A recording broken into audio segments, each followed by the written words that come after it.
You're tuning in to the Raised by Rentals program. This podcast will contain strong language and spoilers for decades-old media properties.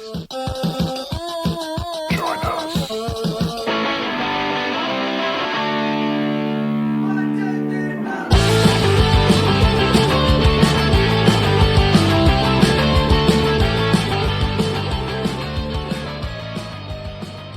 Welcome, everybody. This is the podcast where we examine pop culture franchises of the VHS era, improv news stories, because we think on our feet, shoot from the hip, and play it by ear right off the top of our heads to create a body of work where we imagine how we might improve our favorite movies, TV, and games. I'm Josh.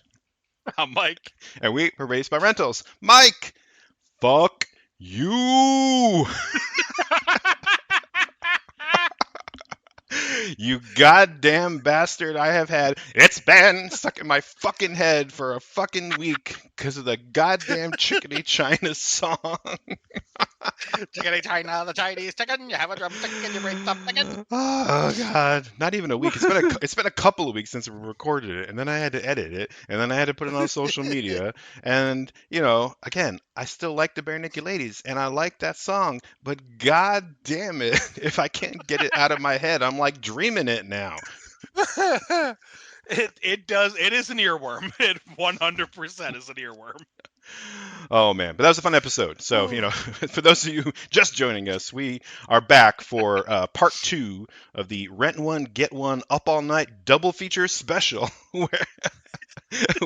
where we are doing the third part of a series that we started way back in season 2, episode 52. We did the Vangabus of Death, and still hilarious, where we turned the Vangabus from the We Like to Party song and the Mr. Six Six Flags TV commercial jingle, whatever the fuck, and turned it into a horror movie.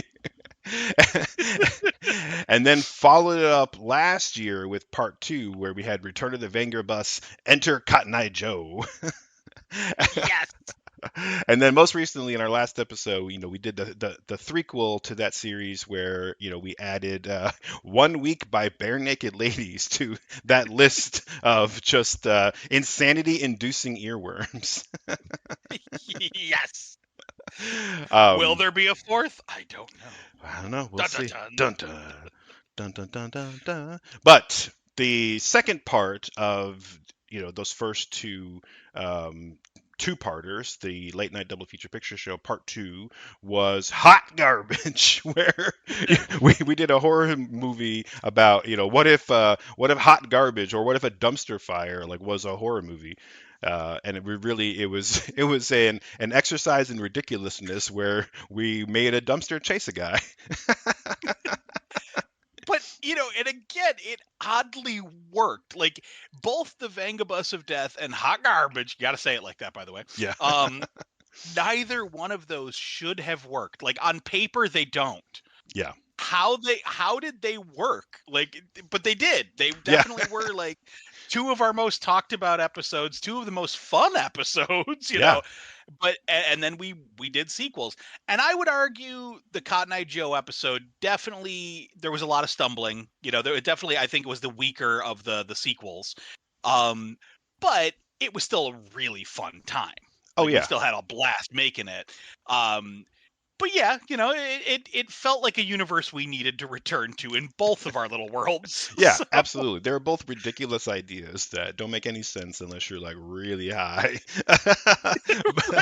but we made them work and got some really fun episodes. Like you mentioned, we did the second part. So the second part to Hot Garbage was not a sequel but a prequel called Bad Rubbish, part 2 of the Midnight Drive-In double feature from season 3. And now we're back because when we initially started talking about doing follow-ups, you immediately were like, "Oh, I gotta go back to the world of the Vangabus.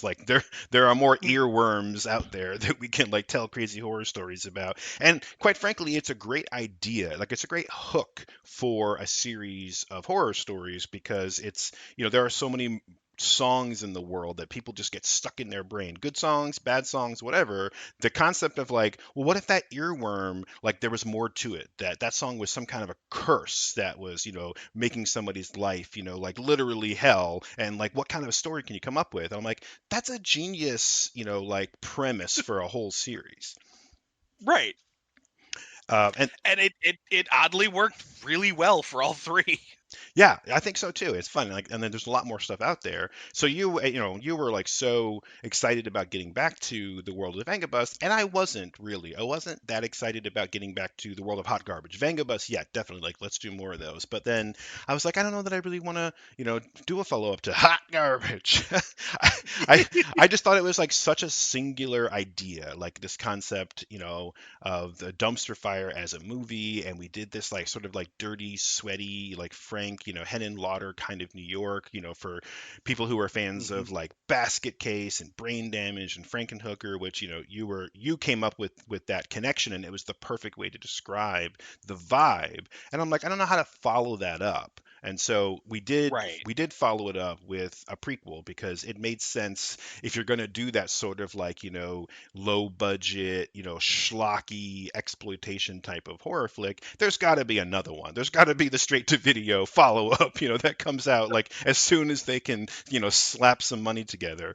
Of course. Yeah, and doing the prequel makes sense because it's like you want to kind of explain like how the fuck does a dumpster get like was it possessed? I mean, we don't really know like what happened, like how did Right. so we kind of gave it this like demonic backstory. But for me, what made it exciting and what made me interested in it was we did this like genre shift where the Mm-hmm. first movie was kind of a slasher but also kind of a psychological thriller.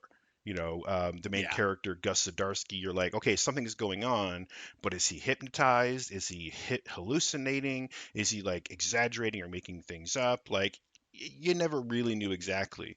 Um, and Mm-hmm. then with Bad Rubbish, it was like, okay, the same concept that, giving gifts of like sacrifices to this trash demon or spirit or whatever it is, gives the person who's making that sacrifice like a reward. It's like, oh, I'll give you this person that I killed for like, cool stuff to make my life better. But what made it interesting to me was, well, instead of it being this like psychological thriller, it'll be this like revenge fantasy movie, something like, Right. like a Death Wish, or like a Walking Tall or something like this, where it's like you get the main character who's like this anti-hero who just goes on a holy crusade to kill all these like, bastard motherfuckers. Right. And to me, I thought of it as kind of like Roadhouse, but it was like supernatural, Um, Mm-hmm. and so, and then right after that, I was like, okay, I know exactly where to go next. I have exactly like the next step in this. And I had this lightning bolt of an idea that came to me where I'm like, oh, I know exactly what to do next. I know what genre to pick. I have this whole scene that just came to me whole cloth to like start the movie off. And I told you about it, and you were like, well, hang on a second. Like, I got to figure out the next one of these things so we can do another two-parter. And then I don't know how many months it was like you told me you wanted to do 1 week, and I was like, are you ready yet? Are you ready yet? Are we doing 1 week? Like, come on, man, I want to get to it. Like, Hot Garbage 3's coming. Right. And I was like, I'm not ready. Oh my gosh, I'm not ready. Right. And then finally, after we did our 100 and 101st episode two-part special, I was just like, dude, we're doing this thing. And, we're doing this thing. Like, I'm putting on the schedule. Yep. You have a deadline. Like, make that shit work. you know? um, True. But it did. We made it. yeah, we got here. And so we're finally here. We're going to do Hot Garbage 3. And this one's going to be called Trash Mouth. Trash Trash mouth. Mouth. And I picture the VHS cover of this like straight to video, schlocky sequel where like the first one's called Hot Garbage with an exclamation point, and then you have Bad Rubbish. But because this is the third part of the series, and like there's no like guarantee that like people just randomly wandering the aisle if they're like the local video rental store, you like would know that this was the third part in the series if it just had the name Trash Mouth. So this one has to be called Hot Garbage 3 Trash Mouth. Right. Even though Bad Rubbish wasn't called Hot Garbage 2, but this is Hot Garbage 3. It's like the House 1, 2, 3, 4 naming convention, Yeah. where House 3 technically wasn't House 3. It later kind of became House 3, but we got a House 4 Yeah. made for TV. Absolutely. So, just kind of lean into the schlocky ness of it. And in that same regard, again, with the genre shift to make this, interesting and do something a little bit different with it, I thought it would be really fun if we did a monster flick. Just a straight up monster flick, like, Nice. like The Blob or Chud or, Mimic or something like that. Hmm. Yeah. I mean, that was classics in that era. I mean, the 1980s direct to video market, like we were talking about Frank Henenlotter earlier, like this fits in that milieu. So yeah, I think this is going to work. Yeah, I think it should be fun. I don't have the era makes sense that you just mentioned. I don't have a specific like time or year in mind. We talked about hot garbage taking place like, probably in the 80s, but we never really nailed it down. Like there's no cell phones or anything. And then Bad Rubbish was actually a prequel, obviously, right? So, and the way that we described the characters, like all the bad guy bullies looked like they were all people who were like big fans of Burt Reynolds, and they're putting like, Aerosmith and Leonard Skinner on the jukebox, that sort of thing. So again, the 80s kind of makes sense. But this one, Mhm. this one could be anytime. So, if it doesn't matter, then cool. But again, there's kind of this like weird line or this like period shift in horror movies where we mentioned cell phones a lot, like when the cell phone gets introduced, in the real world, and now everybody's walking around with this, it's like Star Trek communicator device in their pocket. That, Mhm. like, if you're in a situation where you're in a horror movie story, like there's a killer or a monster or whatever, like why aren't people just, texting or calling for help or like turning on their location and find my friends or whatever? Like the phones kind of get in the way of like the isolation that Yep. makes a lot of horror stories work. So I don't really care in this story, like whether people have phones or whatever. We'll kind of figure it out. I don't think it really matters. It's just going to be a monster flick. Yeah, and I mean, if it's one of those things, like we could do it modern day, but we don't have to. Like the other two weren't set in modern day, so we could literally just pick it up soon after that. Like I don't know, I literally have no clue what we're gonna do, so I'm kind of like just shooting in the dark here.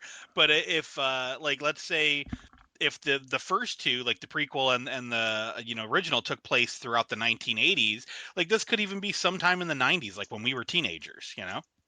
Yeah, absolutely. Yeah, it could be anytime. In fact, there's only one detail that I just now thought of that might. Yeah, actually, there's a detail in this story, in this opening sequence I'm about to describe, that probably would need to take place before 2001, just because based on a real world event, not 9/11. But anyway, so enough preamble. Like, let's just dive right in. The last thing I'll say before I get into describing this opening scene is very much like in the last episode in One Week to Live, you had this whole setup that you had described Hmm. at the beginning. Like, okay, this is the way that these, spirits or whatever, the curse of this song, this is the way that it works in this world. And you had this whole opening scene about Buck Naked Jake. Yep. And it really like set the mood and set the scene for the rest of the movie. And it was like, okay, you have this whole opening sequence and you have a couple of things that you had to think about ahead of time. So even though we try to always improv as much as possible live, because it's the third part of a series, we had to kind of figure some things out ahead of time. And like you mentioned, whereas I really like the Enter Cotton Eye Joe episode that we did, the troubles that it had all stemmed out of the fact that we were just like, fuck it, we'll just improv it. But again, when you're trying to add to the lore of something, like it has to fit a little bit. Mm. So that's the same concept here. I have this entire opening sequence. It's going to tie us into the previous movies just so that you can see the connection, but then we'll just launch from there. And this is going to be a complete dive into the dark because I have nothing beyond this opening sequence. Fair. So here we go. In our first movie in Hot Garbage, like I said, it was about a fiery dumpster hungry for blood, which I still think is hilarious. And there was a guy named Gus Zadarsky who figures out, as I explained a few minutes ago, that like you kind of give it sacrifices and it'll give you prizes back. We had mentioned that it was kind of like having your own like like your fairy god dumpster or whatever. I forgot about the fairy god dumpster. Oh god. And then in the second, oh, and I should say that Gus was a garbage collector, and that's how, like Yep. a garbage man, and that's how he had a lot of interactions with this dumpster. And then in the second movie with the prequel Bad Rubbish, it was about a guy who worked at a landfill, but the logic was the same, except that there was no dumpster because the spirit or whatever it is that lives in the dumpster, before it was possessed in the dumpster, it was this demonic spirit of some kind that we met that I was just referred to as the trash man. I'm the trash man. But again, the Hmm. same concept that in this case, Phil, who I realized we never gave him a last name when I was listening to that over again earlier to, Oh yeah. and so whatever, I'm just, and I did realize though that his name is Phil and he works at a landfill. I'm like, I never noticed that before. Oh my god. So How did I? Yeah, I did not notice that either. it That's fantastic. it's probably just totally like self-conscious, like when I came up with the name. But Right. so we'll just lean into the pun. And so if he works at a landfill, his name is Phil. His last name is going to be Landman. so, There so we go. he's just Phil Landman. Um, and the trash man I described as looking kind of like the bad guy, the priest or whatever he is from Poltergeist 2, like his big, wide brimmed Oh hat, yeah. has nothing to do with what I'm about to tell for this story. I'm just kind of like reminding people. And I had mentioned in the episode that I wasn't really sure what he needed to look like other than kind of demonic, and like his eyes glow a little bit, like maybe there's like a fire inside. But I was like, dude, Hmm. he should totally be played by Lance Hendrickson. Oh fuck yeah. Yeah. Yeah. I don't know why I did. 100%. Yeah, right. I don't know why I didn't think of that before. Absolutely, that's Lance Hendrickson. Yeah, and he basically like gets trapped in the dumpster at the end of the movie. That picks up however many months or years or whatever later in like big city New York with hot garbage, and then this is going to follow up from that because this all took place in New York. Okay, so for this one, we're going to start off with, instead of just another like guy who works in the garbage industry, we're going to start off with a girl this time. It's gonna be this teenage girl, but Okay. I needed to have an excuse to have this teenage girl like interact with garbage a lot, and very much like Gus and Phil, is a person who doesn't really have any qualms about digging through the trash to like find things that they could use, right? Like Hmm. they dig through dumpsters or trash cans. So this is a homeless teenage girl. I don't know that we're ever going to get a chance to have anyone say her name or know who she is, but I did give her a name, which is Tessie Jepson. Just Okay. making up a name I thought sounded good. And then, yeah, so the story starts off with Tessie, who, like I said, is a homeless young woman, and she's stowing away, or we see her stow away on a garbage barge that's about to leave to go out to their. I don't know a lot about New York City, but I know there used to be a huge landfill on Staten Island, and that's where a lot of the garbage from New York City was taken on these like garbage barges or scows. So that's Hmm. where she's going. She stows away on the garbage barge, headed to Staten Island. I mentioned the real world event, and they actually closed that landfill in 2001. So there we go. We're kind of locked into a time. Um, Gotcha. and then we see the kid like scavenging around on the barge. They get to Staten Island. She gets off, and she's there looking for stuff, right? Looking for food, looking for anything useful. And you see her poking around, and she eventually comes across the dumpster. The dumpster from hot Okay. garbage, okay? But this dumpster has seen better days. We don't know exactly what happened between hot garbage and now, but the dumpster has definitely seen better days. By the time that she finds it, the dumpster itself has literally been thrown away, and that's why it's here in the landfill. It's like over on its side, it's half buried in trash, it's mostly black from being burned because it was like always on Right. fire. There's got to be some kind of a sticker or a brand label or something on it that we could recognize, from the first movie. But yeah, it's really fucked up. In fact, it's all crushed in the middle, like almost like bent in half, and like the doors are gone. There's like dried blood and puke or whatever the fuck all over it. It looks like, some shit went down since hot Right. garbage, but it also kind of looks like maybe somebody tried to like destroy this thing in like one of those like compactors they use for like junk cars because it's like half bent in half. Ah. But I don't know. Maybe it like resisted, or like maybe it survived some. I don't know. Somehow it got real fucked up, but here it is. I'm just gonna throw this in real quick. Like, why don't we set this sometime in the 90s? Because then there's opportunity for another prequel if we want to. Okay. If we decide we can come back and find out what happened to the dumpster. How did it get like that? Yeah. Well, and one thing, I'm glad you mentioned actually, because there was one thing I was going to say where, which is that at the end of Hot Garbage, we had to leave a hook for potential sequel that I'm not Yes. picking up on in this sequel. I'm not picking up that Oh yeah, hook, yeah. right? Which is another one of those traits you see a lot in horror movies where it's like, the killer's Hmm. dead, or is he? And then they do a sequel and they just completely ignore that whole thing and the The killer's hook. just back somehow. And it's like, what about the hook? Like, the little cliffhanger, the stinger at the end. Um, Yep. and that hook was that there was a sex worker named Shireen who figured out the secret of the dumpster, and she kind of had a little bit of a thing for Gus, and again, she figured out that she could give the dumpster gifts and like or sacrifices and get gifts back, and we kind of ended the movie with her like giving it like a meaningful look, like there's something going on there, and like maybe Shireen had some kind of experience or adventure or horror story with the dumpster, but I don't know, we're just skipping past it. Absolutely. And again, like you said, that is a trope tried and true with so many classic horror movies. So we're not doing anything out of sorts here. We're following the tropes. Yeah, exactly. Okay, so so Tessie finds this dumpster, and she doesn't know that there's anything special about it. She's just digging around in the trash, and she comes across the dumpster. She like looks at it like her expression is something like "fuck, what happened to this thing?" you know. Um, Right. and but as she's like digging around it and kind of inside it, she sees some food like some French fries spilling out of a brown paper bag, and it's clear that somebody just threw away their half-eaten fast food. There's like a half a cheeseburger, some fries, but like it's seen better days.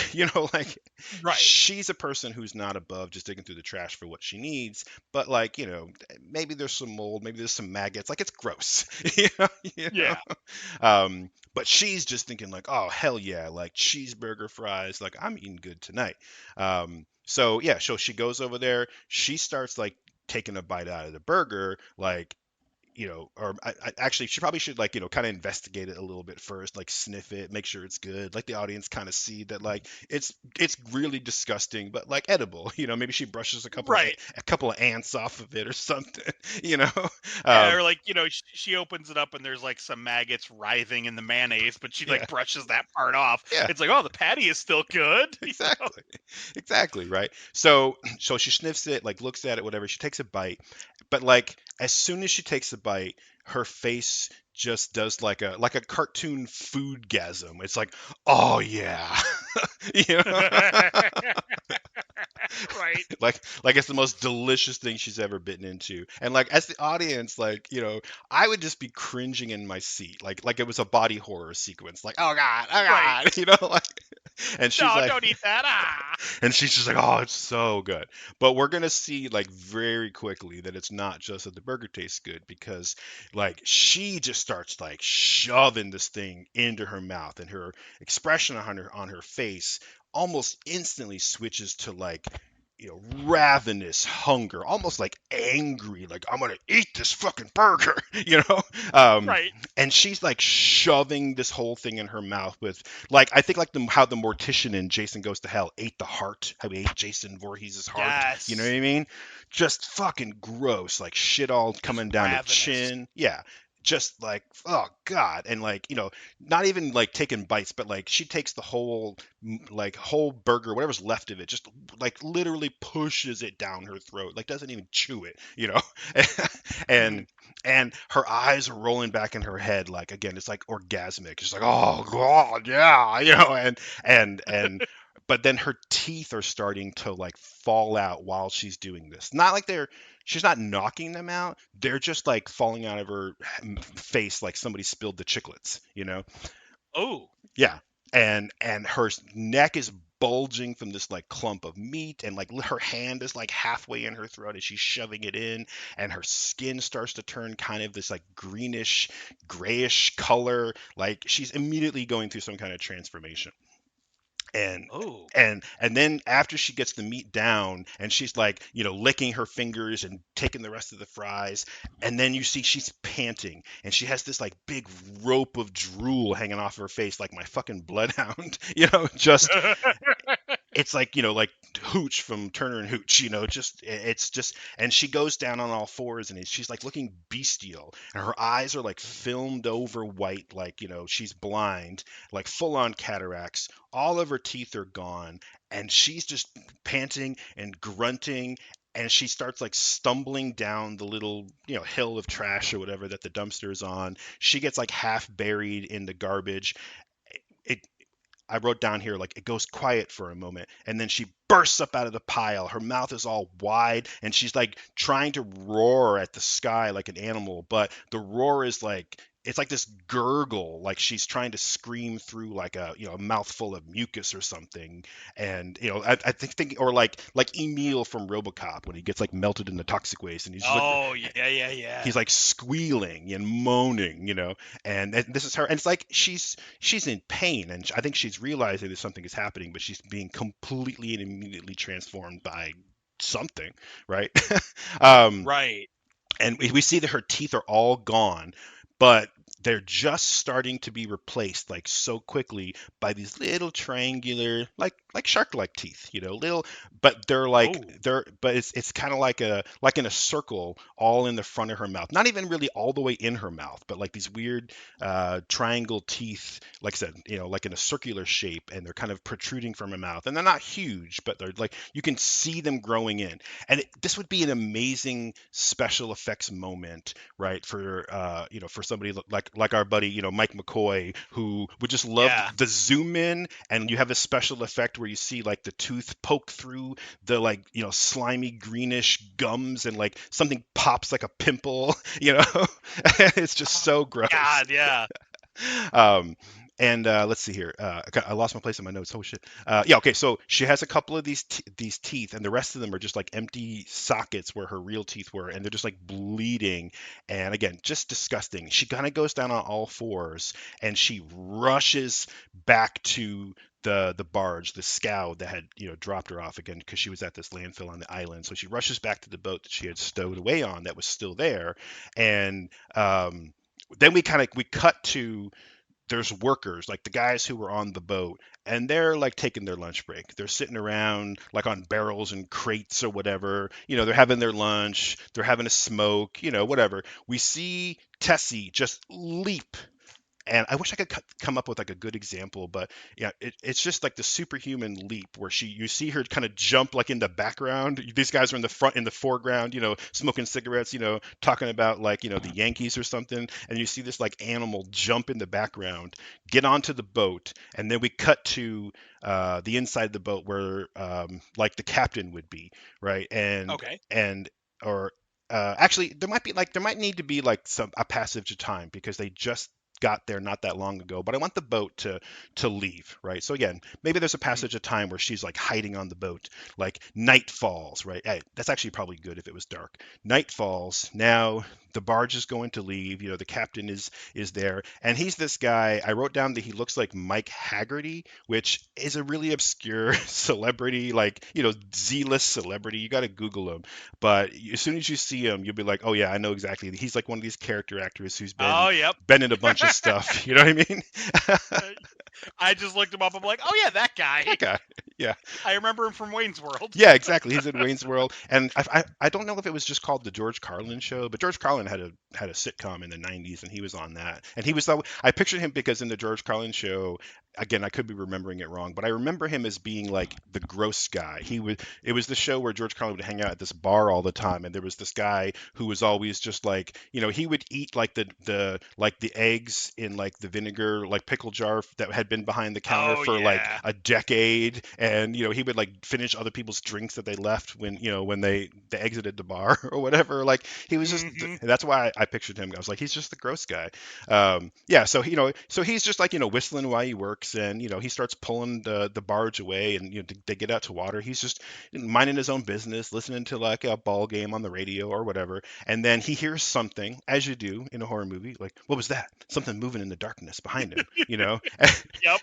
he goes to turn, like, hey, who's there? And maybe he says one of the other guys who's on the boat with him, like, hey, Mickey, is that you? And then I picture this scene as being this really fast cut to the captain is like, "Hey, Mickey, is that you?" And then we just see, holy shit, there's a fucking shark tooth mouth completely over his entire head, just like just one giant gulp just takes his whole fucking head off. And then you see Tessie, Fuck the yeah. monster, fully transformed. Her clothes are like half all ripped off. Her muscles are bulging all over the place. Not like huge, but like just inhuman looking. And you see her like, she throws her head back, like a bird or a lizard or something, and you see her swallow this entire dude's head in like one gulp, like a snake taking down a mouse.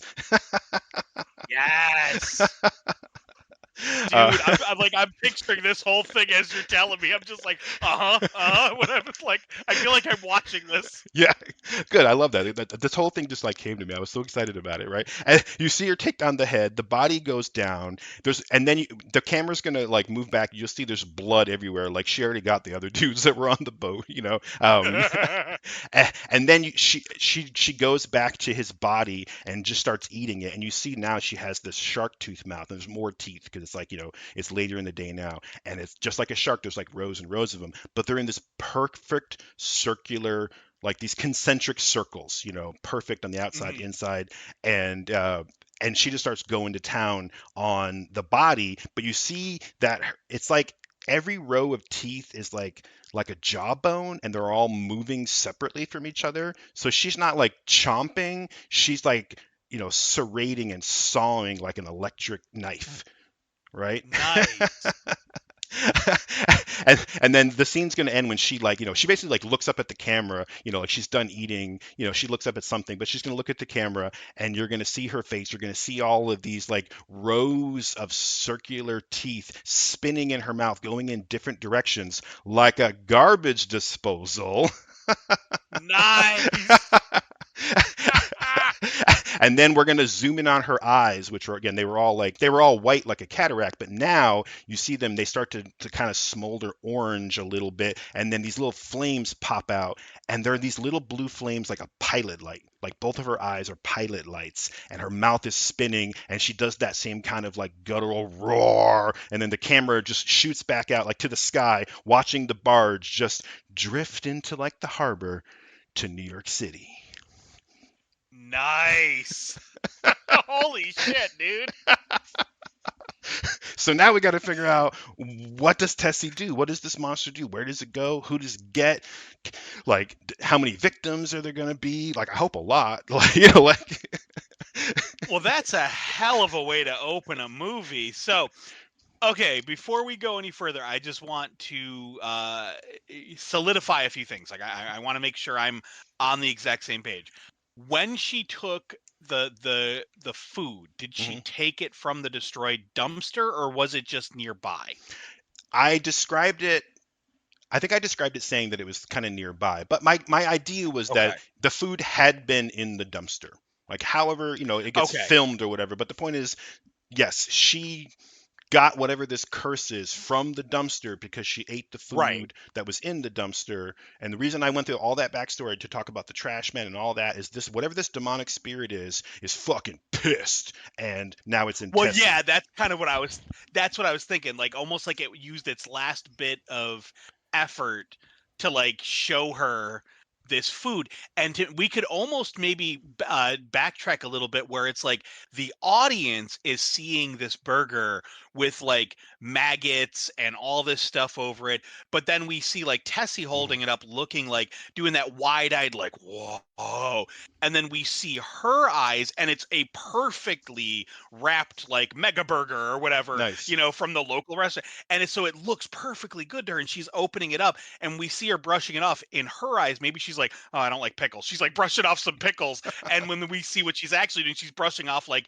maggots and like a dead rat or something, Nice. you know Yes. So like when she's like eating it and just like orgasmically enjoying, like, oh my god, this is the best burger ever. Again, we see in reality she's got like garbage juice and shit like running down her face, and then we zoom in on her, like her little happy world, where it's almost, we could almost do like that soft focus that they do in like dream sequences in cartoons, where she's like, oh my god, it's so good. Like there's happiness all around her. Like everything is in like pink hues and orange hues. Like it looks so happy and nice and warm and inviting. But in reality, it's all this fucking like trash juice running down her mouth. Like we could even show like maybe when she's biting into it, like we could have like there's like a rusty nail in one of the fries or something, and she's like, and there's like blood draining out of her mouth as she's chewing this thing. So like in her eyes, she's being tricked by the creature. Like the Nice. creature is using the last vestige of its power to get her to take this little, like, take the one thing so I can transfer over to you and have a body again. Yes, yeah, I love that. Yeah, I love the idea of that sort of hallucination. We had something similar to that in the One Week to Live episode too, where we had Jillian, where she kept insisting that she was getting like voicemails with like the 1 week Yep. song, and then she would show her phone to other people, and it was like your phone is locked and you haven't had a call all day. You know? Right. Yeah, I love that. Exactly. That's a great idea too, and I think it would kind of help us to kind of like stretch the scene out too a little bit, so you can like really kind of like live in that moment, that gross moment where she's eating this food, and yeah, she just thinks it's like, oh, it's so amazing. And it's like, oh god. Well, yeah. I mean, she's been tricked by the demon, but I love this concept of having her like immediately turn, but almost like not even noticing that she's turning. Like the person that was there, the way you described it, it Hmm. almost seemed like the person that was there once she ate the burger wasn't there anymore. Like it Yeah. was like the demon was now in her body, kind of like stretching its legs, like, all right, let's get rid of these teeth. Hmm. Let's extend this part. Let's move this. Like it was stretching out in its new suit. Yeah. Like that's kind of how I was feeling it when you were describing it. So I love this concept of like this absolute body horror, but the person isn't reacting the way you would think that they would react in a body horror moment. Because usually when you see a body horror moment on screen, and we did that even with Skin Deep, where the person will be reacting to this horrible thing happening to their body, but she's just like super happy and enjoying this burger while her body is falling apart. I fucking love that. I think that's great. Awesome. Yeah. No, I So I love that element. Yeah, I love that you added that element to it too, where yeah, she's like in this dreamland and not realizing that in her brain she's in heaven, but outside of her body, like she's losing her body, like she's losing the battle to this demon. Uh, the, for me, the only moment, like the last moment that we see of Tessie, is that first time when she tries to do that like Emil roar, like the moment where she yeah. realizes like she's already eaten the burger, it's gone, and then she's like, okay, like what's next? Oh my God, what has happened? What is going on? And then like Hmm. as Tessie the human, she's gone at that point, and it's just the demon in her body. Yeah, it's like it's too late. You're done. So I think so I love this as a cold open where we show the monster, we immediately, we reference the old stuff with the dumpster, we show the new threat, we show the monster, we show New York City and go. Now, I don't know what you got planned, but here's where my mind immediately went. It's like we had the first and the second episodes were about garbage men. Hmm. And like in the Vangabus stuff, the first and the second episode were about high school kids trying to like, be a Scooby gang, and then the Yeah. third one was this college girl who was like having a psychosis, like a breakdown. Hmm. Where what I'm thinking with this one is we had, okay, yeah, we had a dumps or a trash man down on his luck. Then we had, a landfill worker who was like kind of trying to fight against the crooked bad guys. What about this one? Like, what if we just shift gears completely and focus on a different type of person, whether it be like a shopkeep or a police officer or like an EMT or something that gets called to, like, when the barge like finally floats into, the New York harbor, we either have like a cop focusing on it or maybe an EMT that got called to pick up the bodies. Just like we could have a new POV character, unless you had something in mind. No, I think that's absolutely perfect because, like I said, I had nothing beyond the opening sequence. I mean, outside of a couple of flashes of imagining, well, what now? And again, Mhm. because of the sweaty, seedy New York vibe that we developed in the first story, I thought this would be perfect to like take it to the alleyways and the bad neighborhoods, and Mhm. all the set pieces would be these like these alleyways where everything's wet for some reason, um, Right. and as but again, I'm also just thinking like low budget horror movie. We can't exactly go to like Times Square. Again, think about Friday the 13th. Jason takes Manhattan. They don't get to Manhattan until like the very end of the movie, and everything that they Right. filmed, they mostly filmed it in Vancouver, but it was all in like back alleyways because you couldn't get Madison Square Garden or the Empire State Building. Like they had like one sequence in like Times Square, and that's all you get. Uh, Yep. so They had it in their script where they were going to go to Madison Square Garden, but that never happened. yeah, so I think the limitation of the concept of a low budget horror movie is like we spent all of our money on the special effects. All of our money is on the practical, like latex and blood sacks and stuff. Like that's what we want to see. Yep. Um, but I love this idea of switching to another character and as soon as you said like an EMT or somebody like that, the first thing I thought of was again because I kept picturing these back alleyways is like what if there's somebody who's like let's say it's like a social worker or somebody who is like taking food and medical supplies and helping out the homeless, and Tessie was a homeless person, so it's a nice connection. Oh, okay. And then you get an excuse to get somebody in an alleyway. And let's again, I'm just spitballing here so we can back up and do this in detail. But like Tessie the monster, gets off the barge and is just like we saw her on the ship, kind of hiding in darkness to eat the crew one by one. She's not just gonna like run straight into a crowded intersection, but like stay in the alleyway, stay in the darkness.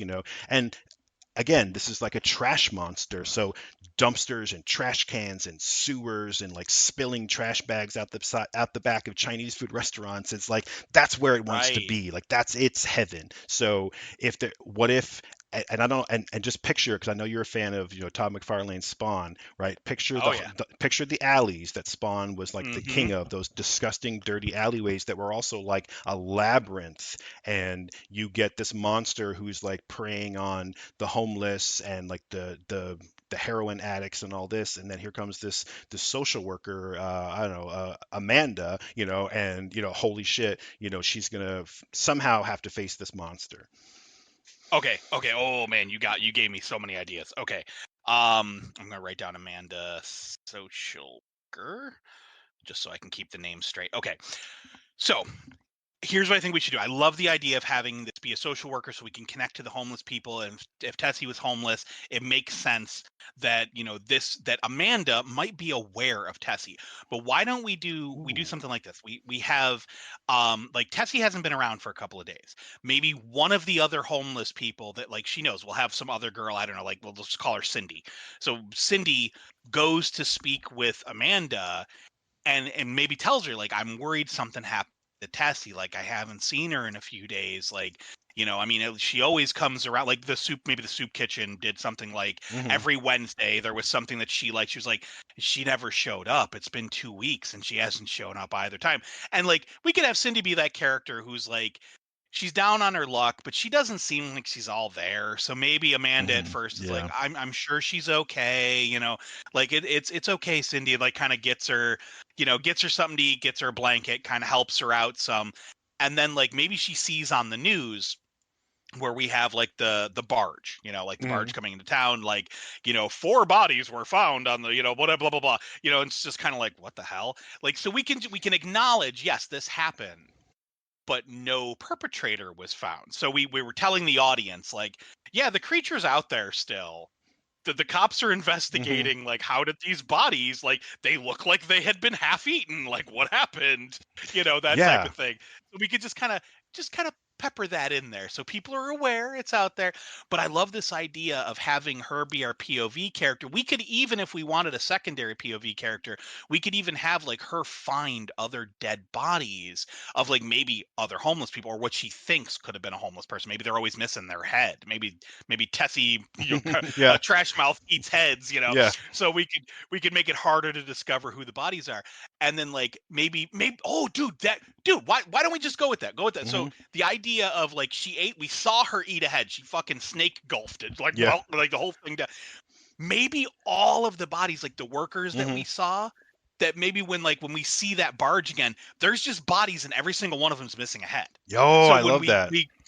we pull back out to the news that Amanda's watching, and they're like, police are still baffled on what happened to each of the victims' heads. This is something you would hear in an 80s movie. Yeah, So exactly. it's like we're telling you, but then so we could have, when she finds a body missing its head, she could call the police and be like, that barge story that was all over the news? I think whoever's responsible for that is hunting people in this alley. And kind of like, so we could get a secondary character if we wanted to have like a cop character or somebody with some kind of weapon involved. Like we Hmm. could have that, like, Amanda tries to help by going to the cops and it doesn't really do anything. And then, so we could have some fun with that. Oh, absolutely. Oh shit. Like so many so many fucking things are like spinning through my brain. I'm just like, oh my god, I can't get them all out fast enough. Oh my god. I know, right? Oh, the light bulbs are all like lighting up everywhere. That's awesome. No, I love this idea. I love this idea, and I don't know who the actress is, but for Amanda, I'm picturing whoever it was that played April O'Neil in the Teenage Mutant Ninja Turtles live action movie, Oh, the 1990 one. What was her name? um, oh my God, it's on the tip of my tongue. Is it Judith Hogue? Yeah, Judith Hogue. Okay, yeah, and again, I think that movie too kind of fits this like sweaty, dirty New York vibe, right? But yeah, Oh, I'm absolutely. picturing her, and I'm picturing Cindy as Lori Petty for some reason. I think there's a character on Orange Is the New Black that she plays that when you were describing somebody who's like not quite all there, but I was like, yeah, that's just like her. Oh yeah, Uh, Lori Petty would kill that role. exactly. And I love this too. And I just watched Child's Play the other day. I finally got a chance to show that to Griffin for the first time, and of course he loved it. And I'm like, oh, we got to put Chris Sarandon as like the cop in this movie too, just like he was in Oh, Child's Play, nice. right? That would be so good, right? Yeah, I was like, we should have Elias Koteas who played Case Oh, Jones. yeah. He could do. Let's get him in there too. Like he'll be like one of the homeless guys, right? I would. There we go. Okay, so here's the thing too. This would be a fun thing. Is if we have it so that like when the filmmakers, let's step back and do like a meta thing with the where like the filmmakers, they know they're making the sequel, the third part of hot garbage. Like they know what they're making, right? They're putting all their money Right. into the blood effects, right? They're hiring those guys who can give you the best, like I said, like those pulsating blisters and stuff, right? Hmm. And they're just gonna call in like every favor they can, like, hey, every like B and C and D list actor we can think of, like just come and get killed. Don't you want to just get completely murdered in a horror movie? Like just be in this one sequence, right? Because we have to have like a bunch of homeless people, and it's like Right. you could get like Clint Howard and all these like these Oh, these you got to have Clint Howard. yeah, absolutely. All these like character actors who were all over like 80s and 90s movies and just have them get killed. But, but I kind of love the idea of I also I don't know why, but I kind of like the idea of like there were so many dudes in Hot Garbage and Bad Rubbish, like they were macho kind of movies that now we've got Tessie and Amanda and Cindy. Like I love Chris Sarandon, but maybe we could let's get a lady cop instead, and like let's just lean into like a female cast. I think that would just be again another fun thing that the filmmakers want to go for. But yeah, we can have Chris Sarandon, be some wino who gets his head taken off. Well, if we're going to be focusing on homeless men, we also need to have George Buckflower. Oh yeah, Like, absolutely, he is the wino of the 80s and 90s. Like, we need George Buckflower. absolutely, absolutely. And I'm gonna He, say right now, we're gonna make Pam Grier our detective. oh, fuck yeah. Hell yeah. Hmm. Okay. What is her name going to be? Detective what? Let's just call her. I just looked her up. Just let's just go with Jackie. She was Jackie Brown for Quentin Tarantino. It's just the first Detective name. Jack. She's just Jackie. Yeah, I like that. So Amanda, Amanda, and basically we're gonna get Amanda and Jackie. I think are probably our main characters. We'll get Cindy in there, and then we'll get again just a whole cast of streetwalkers and sex workers and homeless people and whomever. Yeah, Hmm. so yeah, I think this is great. So yeah, we have a night or a daytime scene where yeah we see Amanda and we got to set the scene like she's working in some like kind of rundown like storefront in New York, and the signs are, I don't know, like it's whatever neighborhood like community outreach, center or whatever. And it's one of these places where there's people who are volunteering or maybe getting paid a pittance, where there's like a lawyer doing like pro bono work from there, and like I said, there's like the social worker, and there's like local volunteers, like the comptroller of of the neighborhood, like Hmm. he's got his little political office in the back. It's this kind of like vibe, right? Um, Right. yeah, and yeah, Amanda's sitting there watching the news, like you said, and it would be this funny juxtaposition if you see we cut from Tessie at nighttime on the boat to like the news report, like authorities are baffled, blah blah blah blah, and Amanda's watching it like wow, like it's like watching a horror movie in real life. and then Right. and then you have Cindy come in, and she's like, oh, Tessie, I haven't seen her, blah blah blah blah, and like immediately you'd be like, yeah, there's a connection between these two things. But of course Amanda isn't going to jump to that conclusion, so she's just going to be like, okay, well, let's go find her. Maybe she hooked up with oh, those guys from like I don't know, from New York City, but like, oh, those guys from like Alphabet City are always bad influence on her, like let's go check them Hmm. out, whatever. It's like she immediately brushes off the fact that like Cindy knew exactly what the connection was, but like didn't realize it. Right. And I like that. We, I kind of like this, like, and maybe I'm going for the wrong vibe here, but I'm picturing for Amanda, kind of like, do you remember Julie in the Max? Yeah. How she was like that social worker, but she almost had too much of a heart when it came to the people she was taking care of, like where she was like letting them stay at her apartment and Yep. stuff, and was hmm like giving them money out of her own wallet, bailing them out of prison, stuff like that. I'm kind of picturing Amanda with that same vibe, like maybe when maybe like we could have Cindy come in, like it's like the closing hours of the office or something, hmm and have her come in with her concerns, and she's babbling, she doesn't make a lot of sense, she's dirty, maybe we can even see she's got bruises and fresh cuts and all that. It's wearing like barely any clothes, like she has a smorgasbord of different mismatched clothes that are kind of tattered, and she's like maybe clinging, like holding a button down shirt around her shoulders, and is talking to her. And the whole time Amanda's talking back to her, like she's taking clothes out of the closet, hmm is giving her new clothes, giving her a blanket, and then like walks her down the street to like the overnight shelter, and is like making sure that the whole time she's listening to Cindy's concern, she's like, I understand, no, we'll find her, don't worry, you know how she is. And she's like, okay, we're gonna get you set up for the night, okay, Cindy, you got to stay here. And it's like, just kind of like, she's in the thick of it. She's unlike the lawyers and caseworkers and all that that handle the money and the facilities that are supposed hmm to handle the homeless. She's actually down there in the trenches, Yeah. like physically helping these people get what they need. Yeah, absolutely. I love all of that, and let's see even more of that too. Like, and again, I'm not sure exactly what the order of events is, because I like this idea of let's see her out in the city, but also I don't want this to be the type of horror movie where we build the tension. That cold open, fucking, broke any kind of tension we were ever gonna have. Oh yeah. So like we don't need to have like a slow burn where it's like, ooh, is there a Nope. monster? Like we know there's a fucking monster, right? Yeah, I So think we should cut from this scene to a monster scene. yeah. And so again, I don't know what the order of events is, but what I was thinking was, yeah, let's see, do all that. We see, and we don't necessarily have to lay it out, like beat by beat, but yeah, we see Amanda who's over helping, Cindy. And as they walk, Yeah. they walk down the street, everybody that they see, she's like, Amanda's like, like, oh hey Bob, your shoes on the wrong feet again, and like, oh hey, Zane, like, don't be hitting that bottle too hard, like, you gotta go, Hmm. you're supposed to go to those AA meetings, like, they're gonna catch on, or whatever. And it's like Yep. she has all these comments for all the people that she's seeing on the street. Maybe she sees a couple of sex workers, and she's like, you girls get in before it's dark. I heard something terrible on the news, whatever. And you know what I mean? And it's like all this stuff where you can see she has like this huge heart, and she's, she knows everybody. And yeah, but I want her to kind of take Cindy to some place where they're going to kind of ask, hey, have you guys over here in this alley or what, this, flop house or whatever, like, hey, have you guys seen Tessie? We heard she was around. She hasn't been seen, blah blah Right. blah. And even like the really hard dudes, like, the guys you don't fuck with, like the guys running the meth house or whatever, like, they know Amanda is good people. So that, Yeah. they walk up to some like big bald mustachioed guy with his arms, crossed, like sort of like, only letting the riffraff into like the heroin house or whatever.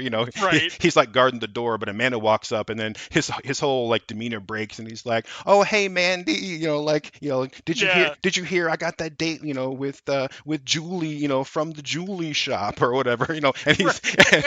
and she's like, "Oh, I knew you could, Biff, I knew you could do it if you stuck to it, Biff, I love it. or whatever, like." And it's like you see that even like the tough guys, like they let their guard down around Amanda because everyone knows that she's like legit, right?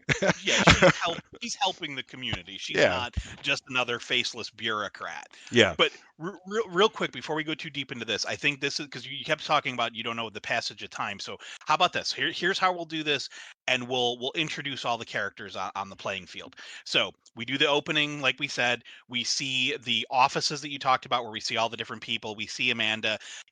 We maybe we have her do some simple thing where we see her like getting, maybe it could be as simple as this, like she's helping a guy who was homeless get a job, like she's talking to him, she's like, how did the interview go? So we kind of get to know her a little bit, and then we cut over to the barge and like the police investigating, so we could meet Detective Jackie. yep, We see her talking, they're talking about the corpses, and maybe we could see in the background, like a few feet away from the barge, like something slink up out of the water onto the dock nice, and like scurry into one of the nearby alleyways. Like nobody really sees it, or we could actually have, this would be great. We have that happen. We meet the police officers, we see the bodies, we see the, Jesus Christ, what happened to this guy? He ain't got a fucking head, like we go back, do the yeah, jokes, do all that. We see the thing slink up, but we do it through the POV of a character like George Buckflower. He's sitting in the alley nearby drinking a fucking bottle of hooch, and then we see something come up out of the water in shadows and like scurry almost on all fours like an yes, animal into the alleyway, and him be like, what the fuck was that? hmm And then we cut to back to the office, and we see Amanda watching what we just saw on the news. So it's almost nice, like background as Cindy walks in. So now it's the end of the day. nice. So it's like that happened early in the day. We see the creatures off the boat. We see, it's already going into the alleys. And then we go back to Amanda at the end of the day. She meets Cindy, and then we see everything you just explained with her, like going down the street, talking to everybody. We kind of get to know her. Yeah, perfect. Okay, perfect. So this is exactly what's going to come after that. Is yeah, we're going to see everything with Amanda. Like they're looking for Tessie. Amanda's going to basically give up and be like, okay, like Cindy, like you know what, you're going to stay with me tonight, like, or maybe or takes her to the shelter or whatever. Like let's go put Cindy somewhere to sleep for the night. Like it's late. Like we'll look again Mm. in the morning. And then as we do that, and like there's sort of like a calm on the night. Then you just hear this like blood curdling scream, but it comes from the distance somewhere, and then you just see Amanda. Yes. She just kind of turns and looks around, like, "Oh shit! Like, what was that?" Because even in New York, you don't hear too many screams like that. And Hmm. then maybe followed that up by that same kind of like, yeah, whining, like squealing roar that Tessie did back on the barge, and it's like, what is going on? And then of course Amanda's like, let's go, hurry up, everyone inside, and then Yep. we cut to the next morning. Jackie's working, like the phones are ringing. There's people all in the office. There's a lot of activity. That's why I like kind of like this like storefront concept. And then you see Mhm. Cindy rush in with like maybe two other people, and they're like, oh my god, I can't believe it, like, and they're just like screaming and freaking out, like what is it, what is it? And they're like, like, and Cindy's crying and she can't talk, whatever, sit her down, get her a cup of coffee. The point is, and she's like, it was Fisher, Fisher from around the corner, and he didn't have a head, and it's like, oh my Yes. god, like they, and then and of course Amanda's gonna be like, what do you mean he didn't have a head, like he didn't get a hit today or something. She's like, no, you don't understand, like he didn't, like his head was gone, like what? And it looked like, and then the other two, who are maybe like a little bit less frazzled, the other two that kind of came in with Cindy, it's like, yeah, I don't know, Larry and like Nana, whatever, like, and Right. they're just like, yeah, it looked like somebody had been like eating him, like not just his head, but like his fingers, and like I couldn't even get a look. It looked like somebody, like some dogs or something, had Oh gotten yeah. at him. Um, Oh, imagine. Oh God, no, I'm just picturing like what it would look like if you had stuck your hand in a garbage disposal where like the bones would be all snapped and broken and yes, like the skin would would be peeled back, and like maybe both of his hands look like that, where the bones are going in different directions. It looked like something just sucked the skin off, kind of like you would do with a chicken foot. If you were eating a Yeah. chicken, you'd pull, and it would just be the gelatinous fat and bone left behind. Oh And it's God. just like, imagine someone's arms looking like that with no head. Okay, yeah. So I want to see that. That's the movie. So we're gonna we're Yes. gonna have these other two. Like they're gonna leave Cindy there with like a blanket and a cup of coffee and someone watching her, and then the other two, like Larry and Nana or whatever their names are, like they're gonna take Amanda around the corner, and then sure enough, Amanda runs up like who is it, Fisher? Are you okay? Oh my God! And then she gets close enough to see, and then again, this is the movie where the camera just goes straight there. Like we're not cutting away. Yep. We want to see that gore. Yeah, you're gonna see the stumps of the arms like barely below the elbow is just like a mess of bones Like and completely stuff. degloved. Yeah, just and everything going in every direction, and then you see like big chunks missing from different parts, and you can kind of see almost like shark bites, and have somebody even say that like it looks like he was attacked by a shark like in New York City, like crazy. And then like we're gonna cut to Amanda like rushing to the precinct. She rushes in the police precinct, and then she sees Detective Jackie Diamond like on the door, right? She sees the Yep. she sees and she's gonna bust into Jackie's office and be like, Jackie, oh my God! And it's like it's clear that they know each other, right? And have Jackie Right. maybe make some comment like, slow down, girl. Just because we went to high school together doesn't mean you can't just bust in here. Like I'm busy on this case, and she's like, yeah, I know, I saw you on the news yesterday. You gotta listen to me, Right.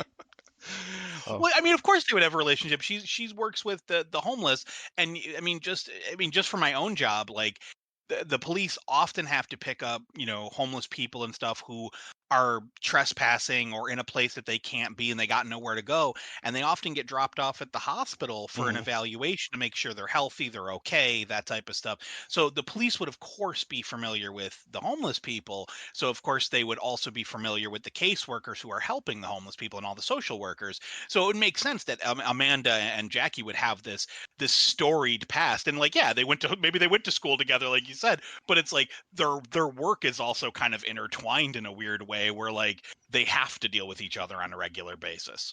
Yeah, I love that. I love that. Okay, so like I said, I don't really have like a lot of scenes in mind. I think that we're going to some really good places. Like we're getting a good setup. But when I went into this, like, very much coming out of that opening scene, I just want to see the monster like fucking like kill some fools. Like that's what I'm interested in. Like that's really all Yeah. I want to see. Like absolutely, let's have Amanda and Jackie try to figure out what's going on. Maybe at some again, I'm kind of jumping ahead, so like slow me down here, but like you know, Mhm. maybe at some point Amanda they see the monster and Amanda or somebody recognizes something that Tessie was wearing and like figures out that that's who it really is. Like, oh my God, that's what happened to Tessie, and of course Okay. we gotta we gotta figure out some kind of a weakness or something. But I'm just saying like let's think about those things, but like in the real movie, we need to spend a little bit of time here having Amanda and Jackie have this conversation. Amanda's gonna try Right. to convince Jackie, like, you gotta like come with me and like look for this. Jackie's gonna try to blow her off, and Amanda's gonna slam her hand on the desk and be like, "You don't understand. It looks like he was eaten by a shark in the middle of New York City. Like he's right down the street. Like oh, like you mean like this is for real? Like yes, this is for real. Like there's a body. Let's go. Come on. You know." Right. So again, of course, there's got to be and this is daytime. There's got to be some scenes where they're trying to figure it out. They're looking at the body. They're looking for clues, like whatever. But I want to cut away and let's see Tessie, just completely eviscerate like Clint Howard or somebody. Like let's see some gore. Okay. So here, a couple things. Like, so I know we keep backpedaling, and I apologize for that, but it's like the things start firing, and it's like, oh shit, we should have mentioned this. So Totally. at the beginning, when we first meet Tessie, let's have her have like a cheap charm necklace, something you would see like that, like a teenage girl might have, Okay. something that's like, oh, she got it like Claire's boutique, or like, it's like one of those friendship necklaces that you get out of a quarter machine where both of you get a little charm, type of thing. It could be Hmm. something, a simple little charm, and it could be maybe like we could see Cindy wearing the other one. So like they're friends. So Nice. we focus on that charm. We see it when she's eating the burger. Like it's plain, it's visual and like insight. We're not going to make a big deal out of it, but that's how we'll identify the creature later. That like even in her changed bulbous form, like we could have like maybe the like the skin is grown around it some, so there's like the necklace is kind of hanging around her throat because her throat bulged out to swallow that head. It's like cut into the skin, so it's just Yes. there, so we can see that later. But so here's the thing. So we do the whole sequence that you talked about where, she goes to the cops, talks to Jackie, explains this whole thing like, no, this legit fucking happened. Like, you don't understand. There's a body 2 blocks down that way. And Yeah. it's like, oh shit. Smash cut, see them investigating the body. We see the police tape everywhere. Like Jackie smoking a cigarette looking, she's like, Jesus Christ. And Amanda's like, what the hell did that, Jackie? What that's not normal. Like that looks like a shark ate him in the middle of fucking New York. And then cut away from there. So we can maybe like we see, and we could do that great effect that we see in a lot of monster movies where we do monster vision, Oh where yeah. it's like we Love it. pan away and we see like almost like a fisheye lens, but like bathed in like an orangish yellow like pale. So it's like almost like seeing it through fire, you know, Yes. Yes. Yeah. kind of like. So it's like we see that and we could hear like a little like gurgling sound, and then have that vision like switch over and see like maybe it's up above, like it's watching from up above, Okay. and then it pans over and we see like some homeless guy like stumbling down the alleyway, like a couple of streets over, like he's stumbling down drinking his booze, and he leans over and starts taking a piss.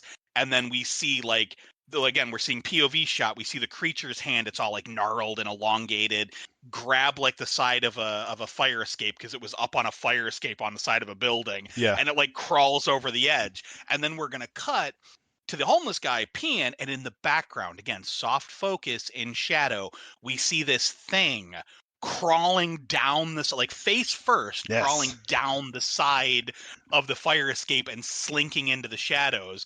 So then he keeps walking. He's like, show me the way to go home. Yeah.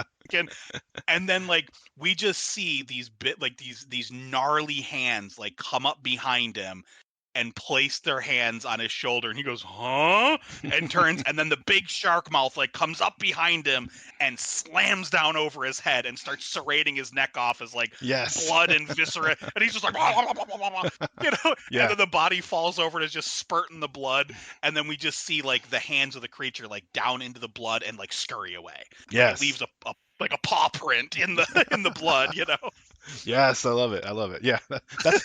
I want to see a whole bunch of that. Mm-hmm. But Oh. like it happened like right nearby, like only a couple blocks over. So they're investigating. This thing don't give a fuck about people. It's just like, oh yeah, you guys are looking at my last meal. Ooh, there's my next meal. Just no, not being careful, just literally hunting like a predator would hunt its prey. And I love the fact that this is a garbage monster and it's only eating people that are around garbage. Yep. Okay. Yeah. Yeah. I love that. Okay. Oh. That's Okay. kind of a thing. Like it ate Yeah. the trash men, Hmm. and then it ate a homeless guy who was like hanging out in the by the dumpster, sitting in the trash bags. And then there's this other guy who's hanging out pissing in the trash bags. Like it's always around trash. Like that's what draws it. Yeah. I love that. Okay. So you mentioned that, and then the first thing I think of is there's got to be a weakness there. There's something there because I don't know how we're going to stop, Tessie at this point. How we're going to stop Trash Mouth, Right.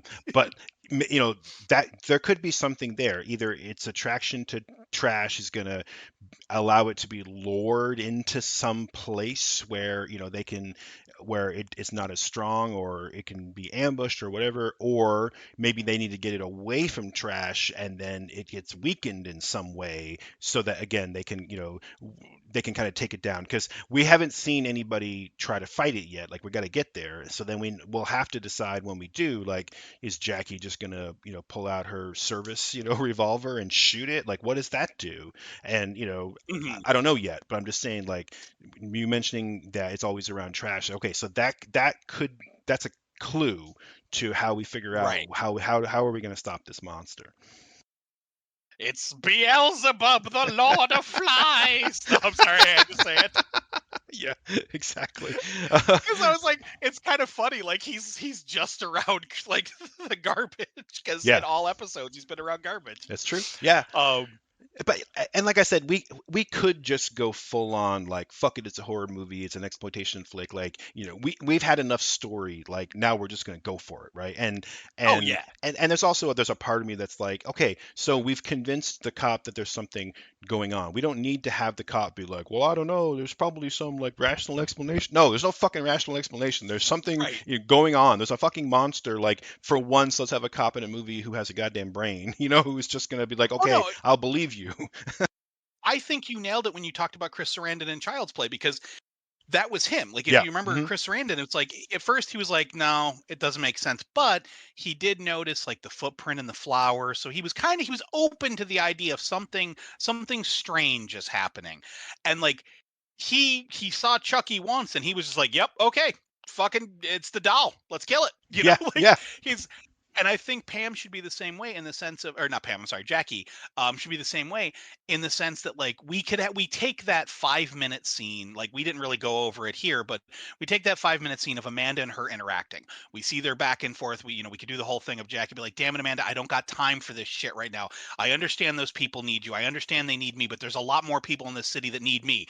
Like kind of like going on about like she has a crime to solve. Like, did you see that there was 5 fucking bodies, all of them missing heads? And she's like, that's what I'm telling you. There's Hmm. another fucking body 2 blocks that way. And then she's like, Yes. wait, what?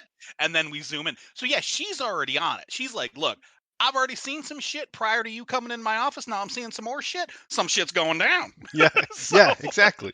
And so like what I'm thinking is, yeah, let's we slow down a little bit, right? Have them investigate the body, like something like, oh my God, like this shark eating body, poor Fisher, right? Of course Jackie's gonna be on the radio, like hey, I need backup or whatever, like whatever cops do to be like, hey, there's something happening down here, I need some help. And of course there's like a crowd of street people, the homeless people, the mhm, the streetwalkers, whatever, they're kind of crowding around, and then and everyone's wants to get a look at the body or whatever, and then maybe you start hearing like somebody says like, oh, who is that, was that Fisher, like, oh my God, but then somebody's like, hey, what happened to now I gotta come up with a name, like, what happened to Antonio, like, oh my God, have you seen Antonio, like, where's Antonio, and then people, now that you have right. this panic where it's like, oh shit, like, fuck, where's Harry, and it's like, everyone, there's this panic on the streets where everyone's trying to figure out where'd everybody go, and Hmm. and maybe Amanda is right in there on the same way because she cares about everybody. So of course she's gonna be like, oh shit, okay,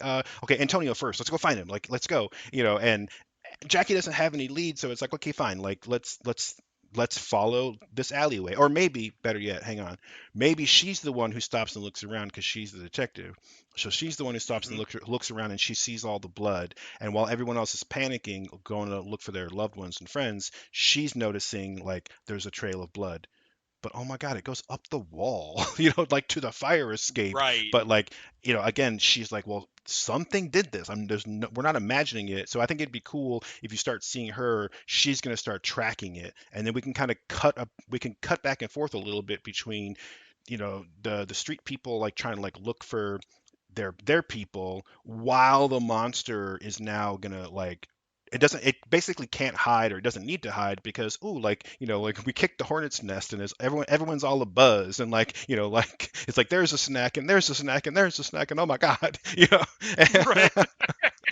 so we can kind of juxtapose these sequences where we have like the monster, like starting to just take people, while Jackie is just like slowly like trying to track it.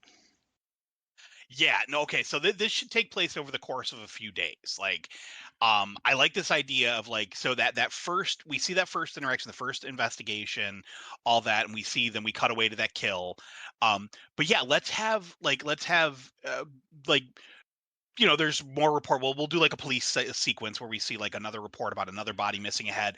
We can have, Jackie like in her office looking over crime photos, like trying to figure it out. The sequence that you said, like where, she finds the blood going up the walls, like, what the fuck is this? Like something is doing this. So she's doing it. But I like the idea of having like more and more people come to Amanda like so and so is missing and so is missing, Hmm. and having her call Jackie and being like, another one is missing, another one of my guys is gone, like, we got to find this. So we can kind of show that it's amping up for both of them.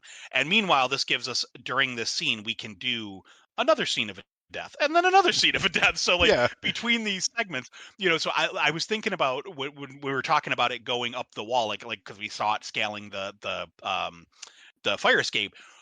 One of the things that we've seen in movies before, I mean, I know like Home Alone 2 is one of the ones that came to mind, but the homeless people that end up like living either on a rooftop or like, finding an abandoned building and like living in like a, Hmm.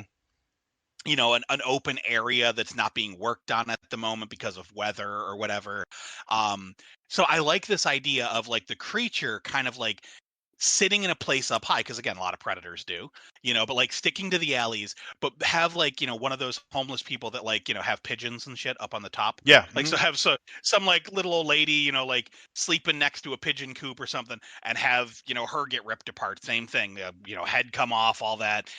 So then like when we cut back to an investigation, it's like, it's up here on the roof, and then maybe again, because Jackie already saw the blood going up the wall, she could be looking around the edges of the building. They're like, "What are you looking for, detective?" Like, just humor me for a moment. Like, look, and then she sees like another trail of blood like going down the side of the building. So she's like, whatever is doing this is like hunting from the rooftops.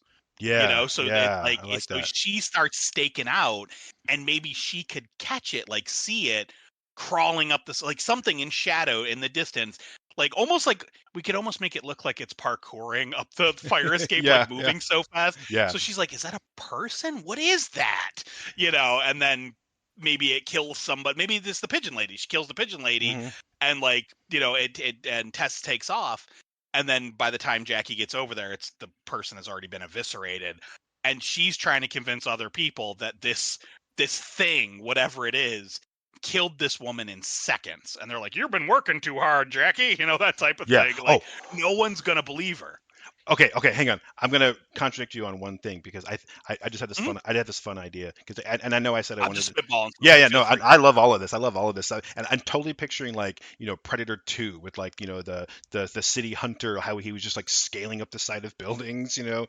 Yes. I love that whole sequence, and but yeah, I love this idea. Yeah, he kind of like the Tessie like takes out like the pigeon lady. Maybe you just see like bird feathers and blood and stuff just starts splattering, and there's like people in the alleyway looking up like, oh my god, and of course Jackie's like, it's the it's the the I don't know, the alley shark thing or whatever it is that it, Right. it's like, and they're like, people are like, the what, because maybe not everyone has heard the story, but there's going to kind of be different people saying like, oh yeah, like that something that's like bit Fisher's whole head off, like, oh, you're full of it, blah blah blah. And I know he hasn't had his like big comeback in House of a Thousand Corpses yet because this would be like a movie in the 90s. But I want to have Sid Mm. Haig walk out of the Oh yeah. shadows, and he walks out of the shadows, and he's like all decked out in like robes and like scarves because he's like the shaman of the alleyways, you know.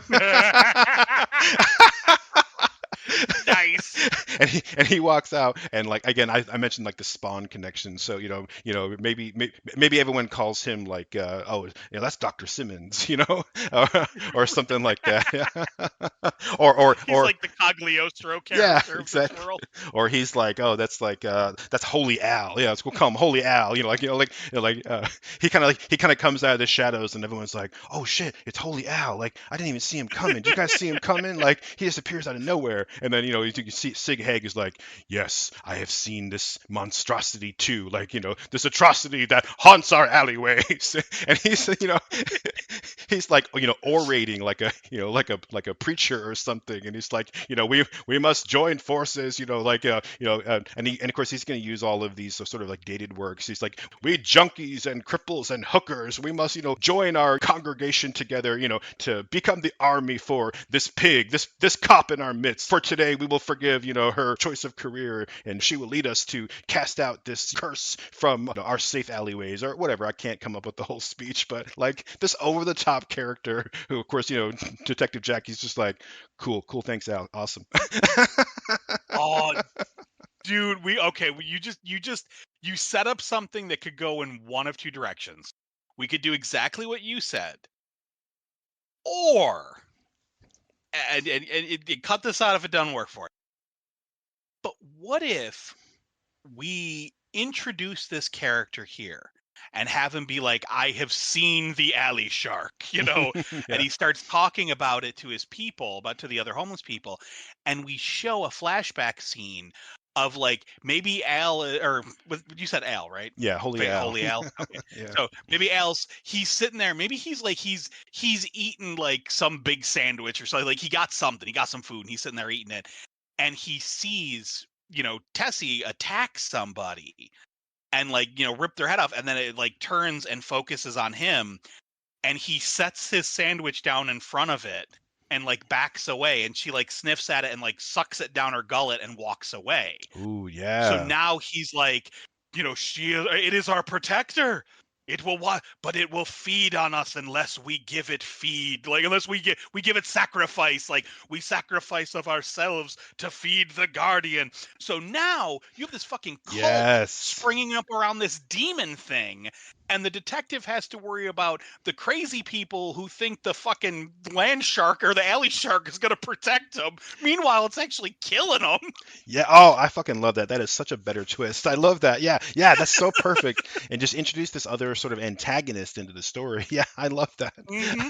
Yeah. And then, like, and again, maybe there's something in between, but like, it's like, the next day, and you see, Jackie and Amanda are still trying to like figure out, like, okay, we got to track this thing. It's on the rooftops. We got to get up there, be whatever. Like, they're trying to come up with a plan. And they go to the alleyway where they're going to climb up one of the fire escapes. And you just see Jackie like, fucking holy Al, and you look around and there's like chickens like hung from the fire escapes, or Oh. there's like Or dude, like there's cats, dead cats and yes, rats. yeah, like, yeah, exactly. Stuff they could get in the alley. That you went exactly where I was going, exactly. Maybe one of them, maybe there's some guy, like Chicken Bob, who's got like a bunch of chickens he was keeping in one of the alleyways, and then maybe he's sitting there crying because, like, they they took Henrietta and all the rest of them, like. How are we gonna get eggs? Yeah, exactly. Yeah, and then it's like, every alley cat and every rat, and they're just like hung up all over the place, like, like totems, or protections, because Holy Al the shaman told him, like, we must, our protector has come. And then, yeah, but that's just going to make it even worse, because now you have bait, right? And sure, Right. Holy Al figured out exactly what it took, Gus and Phil a little bit longer to figure out, which is, oh, if I give it something, I'll get something back. And in this case, what he thought he got back was to spare my life because I gave you my turkey sub, Right. I got protection. Yeah, exactly, right. And and maybe what we start seeing now is, like, now there's bait hung up all over the place, and with this, I'm picturing this really cool sequence where you have like Jackie and Amanda kind of like creeping down a dark alleyway, like, or across a rooftop tracking it, and then you start hearing all these like noises, the rustling, and like, oh, there was a cat there, and now it's gone, and there's just like a splatter of blood on the wall where the cat used to be, because you put a cat down a garbage disposal, and like it makes a mess, Yeah, exactly. But like, maybe you see, again, I can't quite choreograph it, but like my idea is that, like, as the bait is being taken one by one, now you're starting to see people like, oh my God, like, look at this amazing watch, it's broken, but this is so cool. Hey, wasn't this Fisher's watch? Didn't Fisher have a watch like this? And it's like, Yes. oh, like, and they start finding all the, like, the little treasures, that all of these people had. There weren't much, like I said, maybe it's like a really nice dented flask, or like a broken watch, or like this one ring I just couldn't bring myself to pawn, or whatever. And it's like, now Hmm. people who are hanging up the bait are starting to get like, oh, look, it's a gold ring, like, score. And it's like, fuck. And it's getting worse now, because now they're getting all the rewards that the trash man gives for the sacrifices.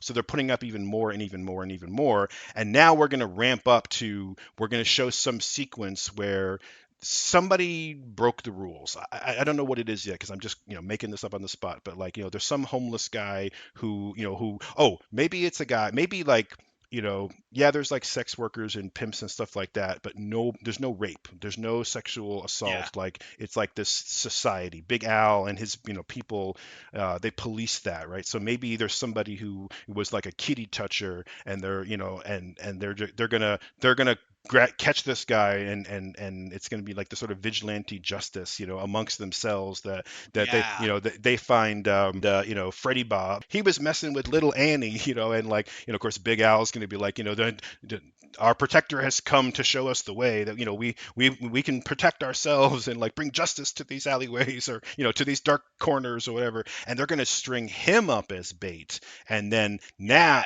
now everyone's going to kind of back away while Freddie Bob is like strung up on a wall somewhere, like, oh, like, oh my god, let me out of here, like I didn't do nothing, like she's only 9 but she was asking for it, like some some kind of Oh bullshit, God. right? Just, and then Right. and this is where we're finally going to see fucking Tessie's just going to jump down from the rooftop. No more hiding.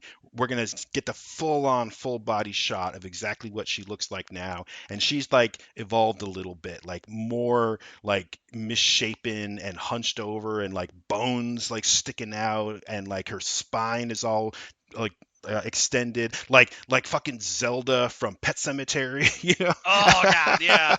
just but again, still has that like BFF necklace or whatever. Like we got to see that, we got to point that out. And but now Yeah. everybody's gonna get a full view of here she is, and then she's gonna turn and just completely eviscerate like Freddie Bob, the kitty toucher, and of course everyone is like rejoice, Right. and then and again I'm just making it up, so I don't know what the gift is, but there's got to be a gift for this like amazing thing. Like Tessie's got to turn around and then just vomit something up on the ground. Dude, you gave me so many fucking ideas here. Okay, so I love this idea of them like like they're giving what they have. They're Hmm. all, because again, you drew the connection to Spawn, and it's like there's a lot of fun ideas here. Hmm. I love this. Like, so they're leaving these presents for the Guardian, and the Guardian is taking, it's eating the cats, it's eating the rats, it's eating the chickens, anything that they can give it, it's taking them, and it's leaving these little trinkets behind. And maybe it's not even really discarding it, it's just like an owl barfing up the things that are undigestible. Yes, So, and they're that's and they're exactly. finding them, Yep, that's exactly what I and was they're just thinking like, too. and it could even be wrapped in like a weird little packet of like undigested hair. So it's like these little gift packages. Like, oh my god, a watch! Like, oh my god, a ring! But yeah, when this happens, like it could be one of those things where we cut to, we just hear what happened. Like we see like the young girl like crying to to her dad or whatever, whoever it was that Freddie Bob tried to touch. Like he didn't get to her, but he was trying. Like they Hmm. stopped him. Hmm. And Alice is talking to his flock, like like he must be sacrificed, like the alley shark demands it, or Yeah. whatever they're calling it. Yeah. So they string him up, and like you said, it comes down and we see it, and Cindy is the one. Like they're all the homeless people are standing around watching as this thing takes the molester, and like literally just drags him into the shadows, and then you hear like screaming and Hmm. chomping sounds, and like gurgling. But when we see it in full body, Cindy is going to look at it, and we're going to see her eyes go wide, and we'll see the BFF necklace Yes. like embedded in its chest, and she's going to go, oh my god, Tessie, like. And then it's going to drag the guy into the shadows, where we'll hear the screaming.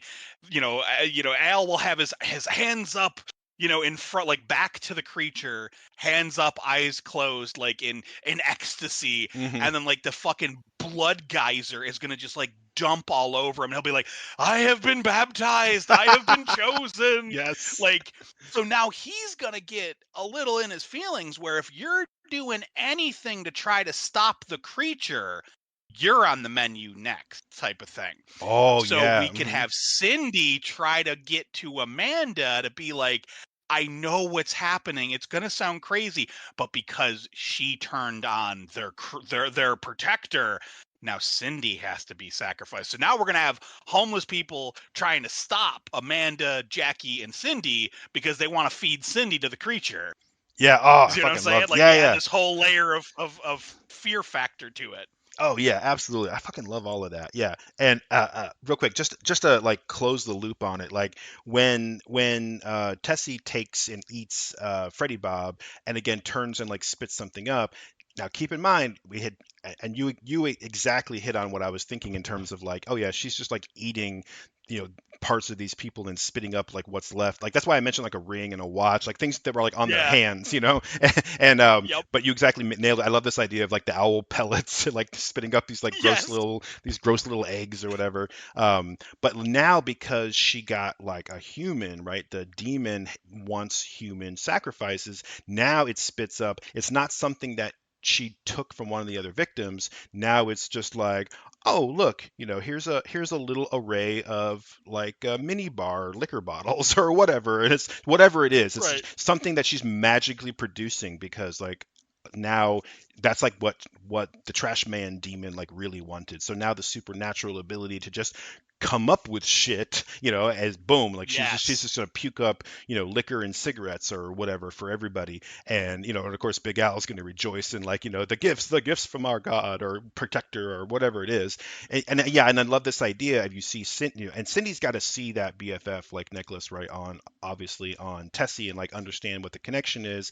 And yeah, and right here, we can have Jackie go to try to take off down the alleyway after it, and have Big Al and his like cronies like step in front of her. You know, like basically whatever he says about like we won't let you interfere. You know, with the guardian of the Well, alleys or whatever. would Jackie already be? Jackie wouldn't be there already, right? Because this is the homeless people taking care of, Oh yeah, yeah, like they're holding court. They're killing Freddie Bob for being a little kitty toucher, yeah, and so Cindy would be there because sure. she's amongst. So I could see her going and telling them. But I love this idea, like you said, with the now it has the supernatural ability because it was offered willingly offered a Mm-hmm. person. Yep. So now it's like, oh, you fed me. Like you've given of yourself to give to me. Like that whole the demonic thing of like you have to willingly choose to do it. So they Mm-hmm. willingly chose to do it. And now I love the idea of it magicking up like the cigarettes and booze. So like we could even have like when Al's standing there, like, oh, I've been chosen, I have been baptized, like Yep. that whole thing. Behind him, we could even see like an orange like flame of light, like a quick flicker, Yep. and then like when they look back there's this pile of like a couple of boxes of like well we could really drive the point home with like boxes of Tenafly Viper from street trash, like have a couple Yeah. boxes of booze and have like a few cartons of cigarettes and have Al be like our protector has blessed us, the festivities are upon us, and they all like drink and be merry, and then Cindy runs off, like she doesn't join in, she doesn't take the present, she runs off to Amanda and is like freaking out, telling Amanda, like, "Oh my god, I know what happened to Tessie. She's become this thing. She's eating people." And of course, because she's already not been all there, Amanda's gonna be Mm-hmm. like, "Okay, Cindy, calm down, calm down." Like she's not gonna believe her right away. Like she's gonna think the stress of what's been happening with whoever's out there killing people and like living on the streets. Like she finally snapped. Like she's thinking her friend turned into a monster and is eating people. Like clearly that can't be what's happening. So she's gonna like try to like get her to calm down for the night and all that, and maybe we see Al watch as like Amanda and Cindy like walk away from the social work office, like maybe they're heading down to the police station, and have him Yeah. watching, be like, she's turned on us, that type of thing. Mm-hmm.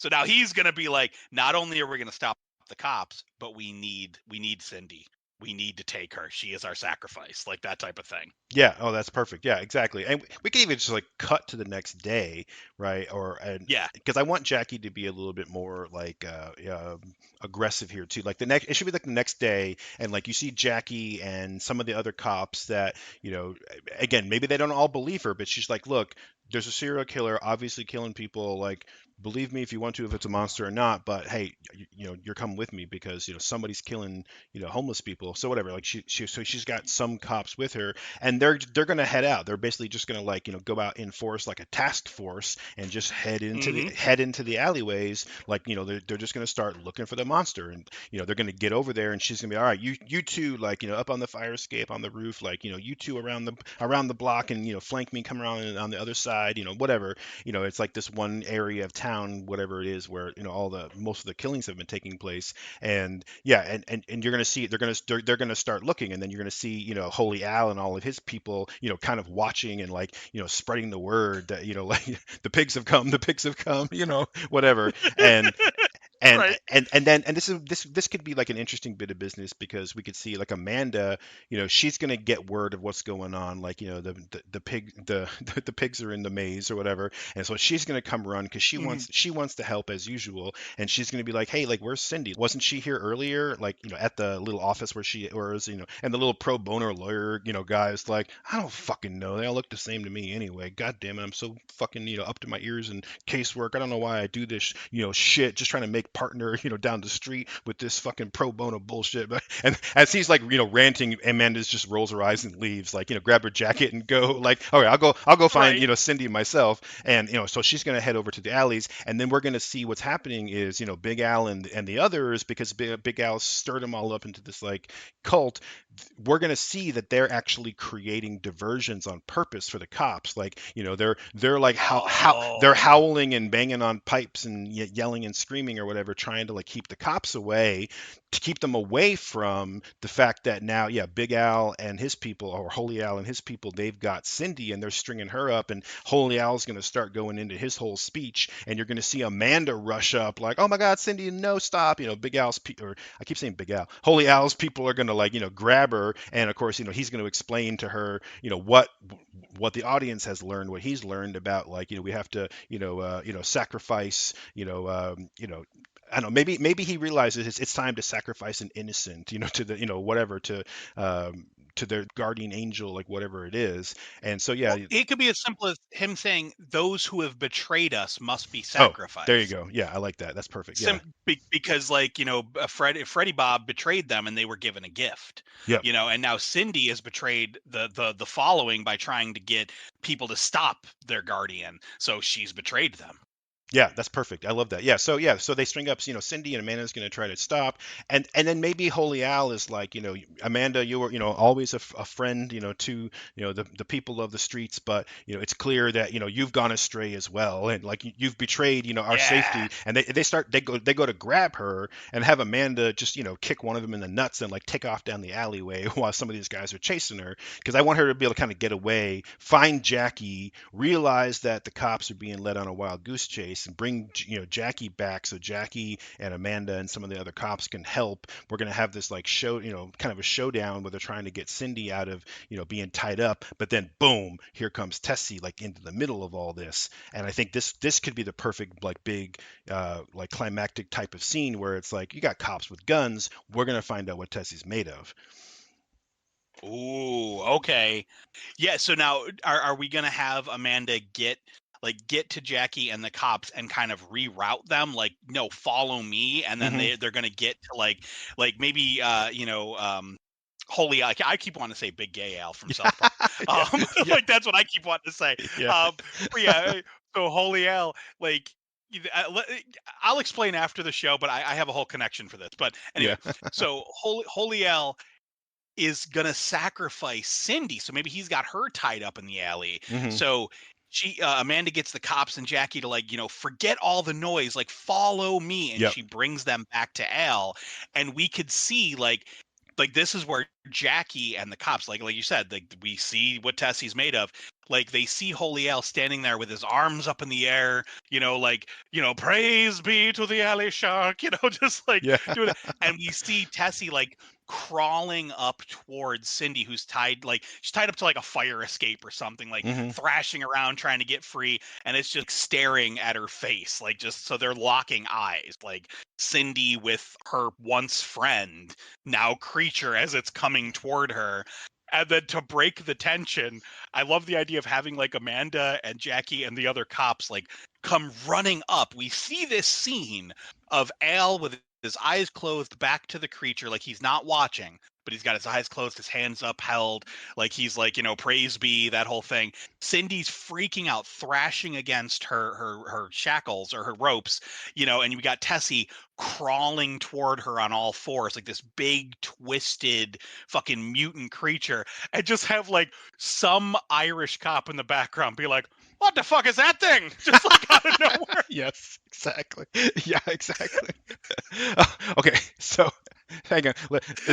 This might be kind of hard to do together, but like, oh, like so many things are happening. Like the scene is like Yeah, go for it, man. it's exploding in my head. So yeah, exactly everything you just described. And I want to have Jackie just kind of come in with the cops too after we hear the Irish cop like say what everyone else is thinking, like, oh my god. But that's gonna like break the tension, bring Jackie back to her senses. She's gonna point her gun first at Tessie, but then at Big Al because Big Al's gonna step in between the two, right? And Big Al's gonna be like, whatever, Ah, you yes, yes. you can't you can't interfere with this like holy ritual. And Jackie, of course, is gonna be like, big Holy Al, get the fuck out of the way, blah blah blah, and he's gonna order his people to like like take them, my flock or whatever. But they're all cops with guns, so eventually it's going to turn into like cops versus these homeless people. Shots are going to be fired.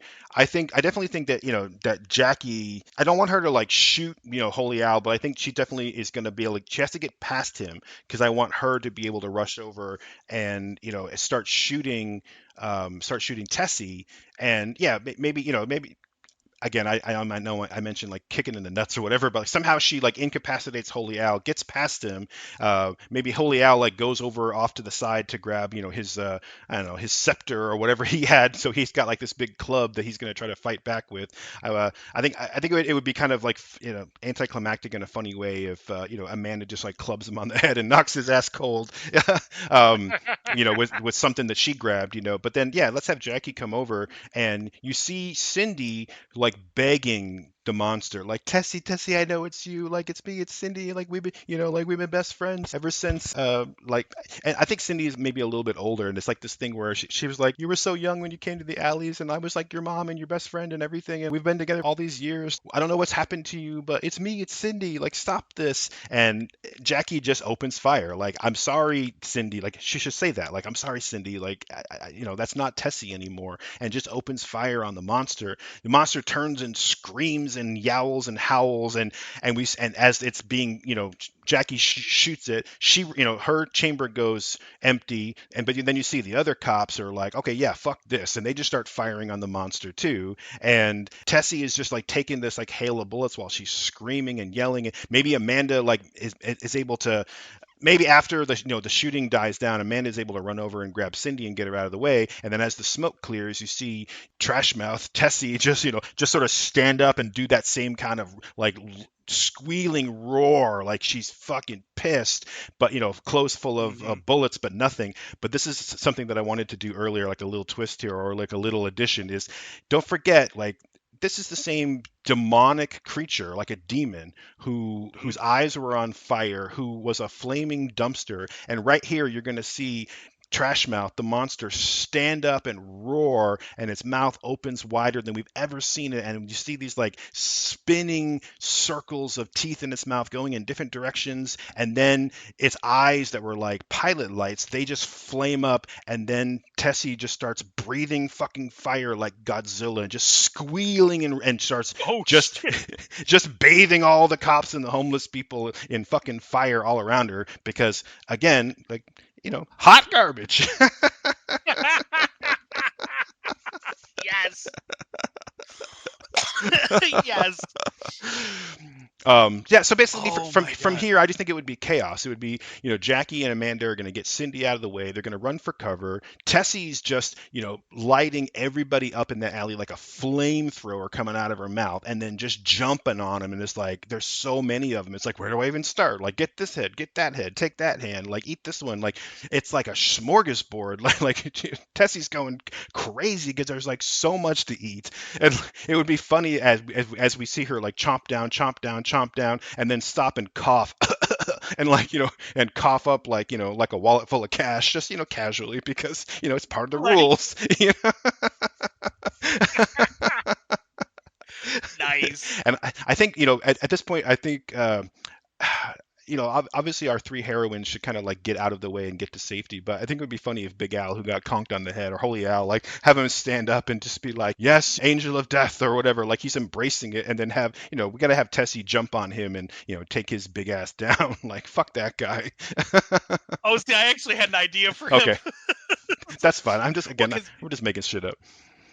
So here, I love this whole thing of like, the what the fuck is that thing? But like, let's have like you said, like the chaos is gonna start. Maybe Al has like a knife or like, some kind of maybe like in his scepter, like he has just like a shitty makeshift shiv that was like shoved down in the head of the staff, Yeah, and nice. he pulls it, and maybe he slashes Jackie's arm with it. Like he Okay, actually gets a cut in, and she's like, "Motherfucker," and just clubs him across the head with her gun. And he's nice. like, because he's a little pussy. So he goes down. They light up Tessie, like you said. She does the whole fire breathing thing. Cindy, Amanda, and Jackie get the fuck out of Dodge as like this creature is just eviscerating and blowing fire around, like eviscerating all these people. I want to have Al get burned, Okay, but like not die. So like maybe we see him like get set on fire. He's like, ah, and he like runs. You know, maybe he like just rolls on the ground until it gets out. But it's coughing up this shit because I want him to come back. Like I feel like there's something we could do a little later with him. okay. Like toward the very end. So we have, the creature is just ripping everybody apart, but because all the cops shot at it, including Jackie, it's pissed. Like it Hmm. wants like everybody that tried to hurt it. It's kind of like at the end of the first one when Gus was like, "I'm done," and it was like, "The hell Hmm. you is," and we had a Yep. dumpster chase a guy. Yep. Um, it's kind of the same thing now. Tessie, she maybe it's not only that. Maybe when she locked eyes on Cindy, she's like, "That's my sacrifice. My Yeah. my they gave her to me. That's mine." Yep. So Hmm. now she's like, she ripped everybody apart and she's chasing after them. So Perfect. now we have to have our final showdown with Jackie, Amanda, and Cindy trying to stop Tessie. The question is, I don't know how we're gonna stop her, because I don't know what her weakness is. Like, we could go completely silly and nonsensical, or we could try to make something make sense based on the previous lore. Yeah, I don't know honestly because I was saying before how like the whole thing about her like being around trash and being attracted to trash like that could be like a key to a weakness, but I'm not sure what it is. I think if there was a way that we could somehow completely separate Tessie, the trash demon from garbage, like just you somehow totally there's no garbage around. Like that would be a way to weaken the monster enough where before we saw Jackie riddle it was full of bullets and it didn't do anything, but now that it's like separated from the garbage that it gets its strength from, oh shit, like that bullet drew blood. Like, oh God, like now it's weak. I think that's one Oh, possibility. I like that, but I don't know how you totally separate it from garbage. I don't know how to do that yet. Um, and the only other thing I could think of is this: we could do the sort of like tragic, like eternal hell ending in that we have, even though this person used to be Tessie and Cindy is going to be sad about that, but like what if there was some way where Cindy was the one who like you pull the Jason Voorhees and like you throw a boulder over its neck with a chain, or get it to swallow something like heavy and then like kick it into the water, because we're not that far from the water, like we've talked about that, like it was on a right. boat at the beginning of the, and like so there's this idea of like, well, what if we just trap it at the bottom of the fucking river, like a demon trapped at the bottom of the river forever because it's like literally just physically held down there, and it becomes weak because there's no garbage around, and it's a demon, so it might be down there like literally forever, and like poor Tessie, but I don't know Ooh. like which of those kind of work. Yeah, I mean, being that it's an old-timey monster movie, I feel like we need to have the monster be defeated, but with the glimmer of something else could happen later. So the idea that, it's trapped underwater, that's not a bad one. Like that could be something that we could play with. Hmm. Um the silly thing I was thinking of was like, I'm like, all right, so it loves garbage, right? So of course its weakness would be clean. And I was like, hit it with Yeah, some Dawn dish soap.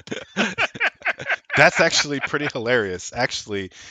Wait, hang on a second, that actually is pretty fucking funny. We got, okay, wait a second. No, there's something there.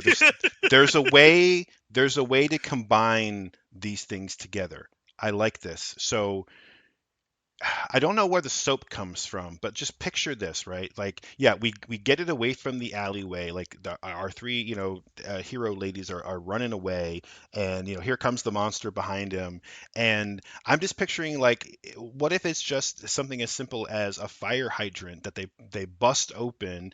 It sprays Tessie with like a jet of water. Somehow there's soap in it, so she's just getting totally doused. And it would be funny because this is a fire demon too, getting doused in water and screaming like it's acid, like it's right. It's a hot garbage Right. demon screaming because it's being defeated by clean water, like soap and water, like literally just soap and water, and like but we do it by the waterfront.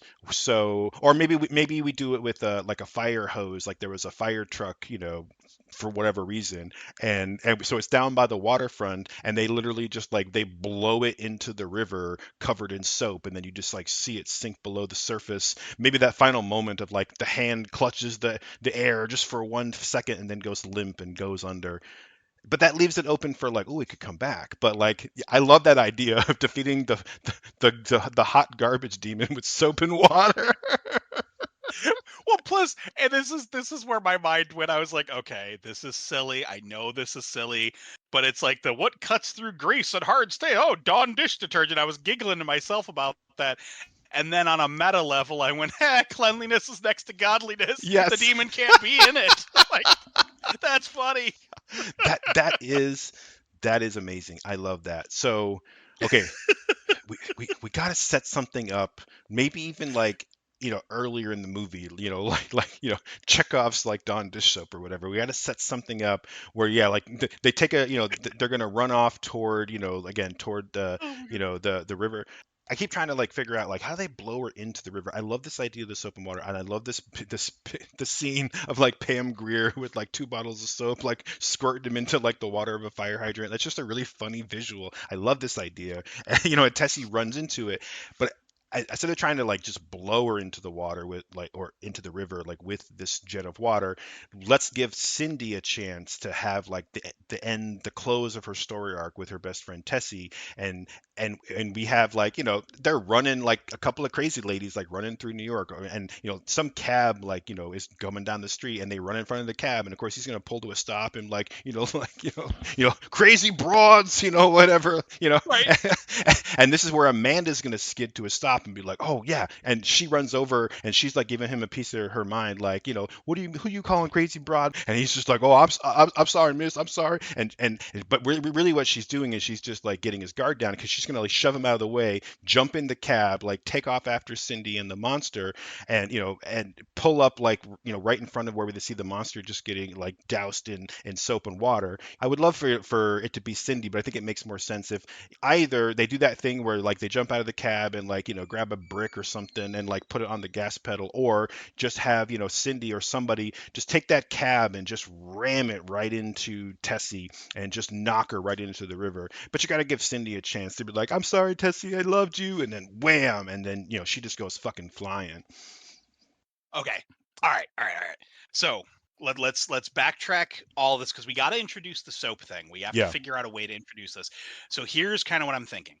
So we have the sequence where Tessie goes nuts, is destroying everybody in the alleyway, kills all the cops, breathes fire on freaking Al, breathes fire on multiple creatures or multiple people, and is spitting up all the pellets and shit.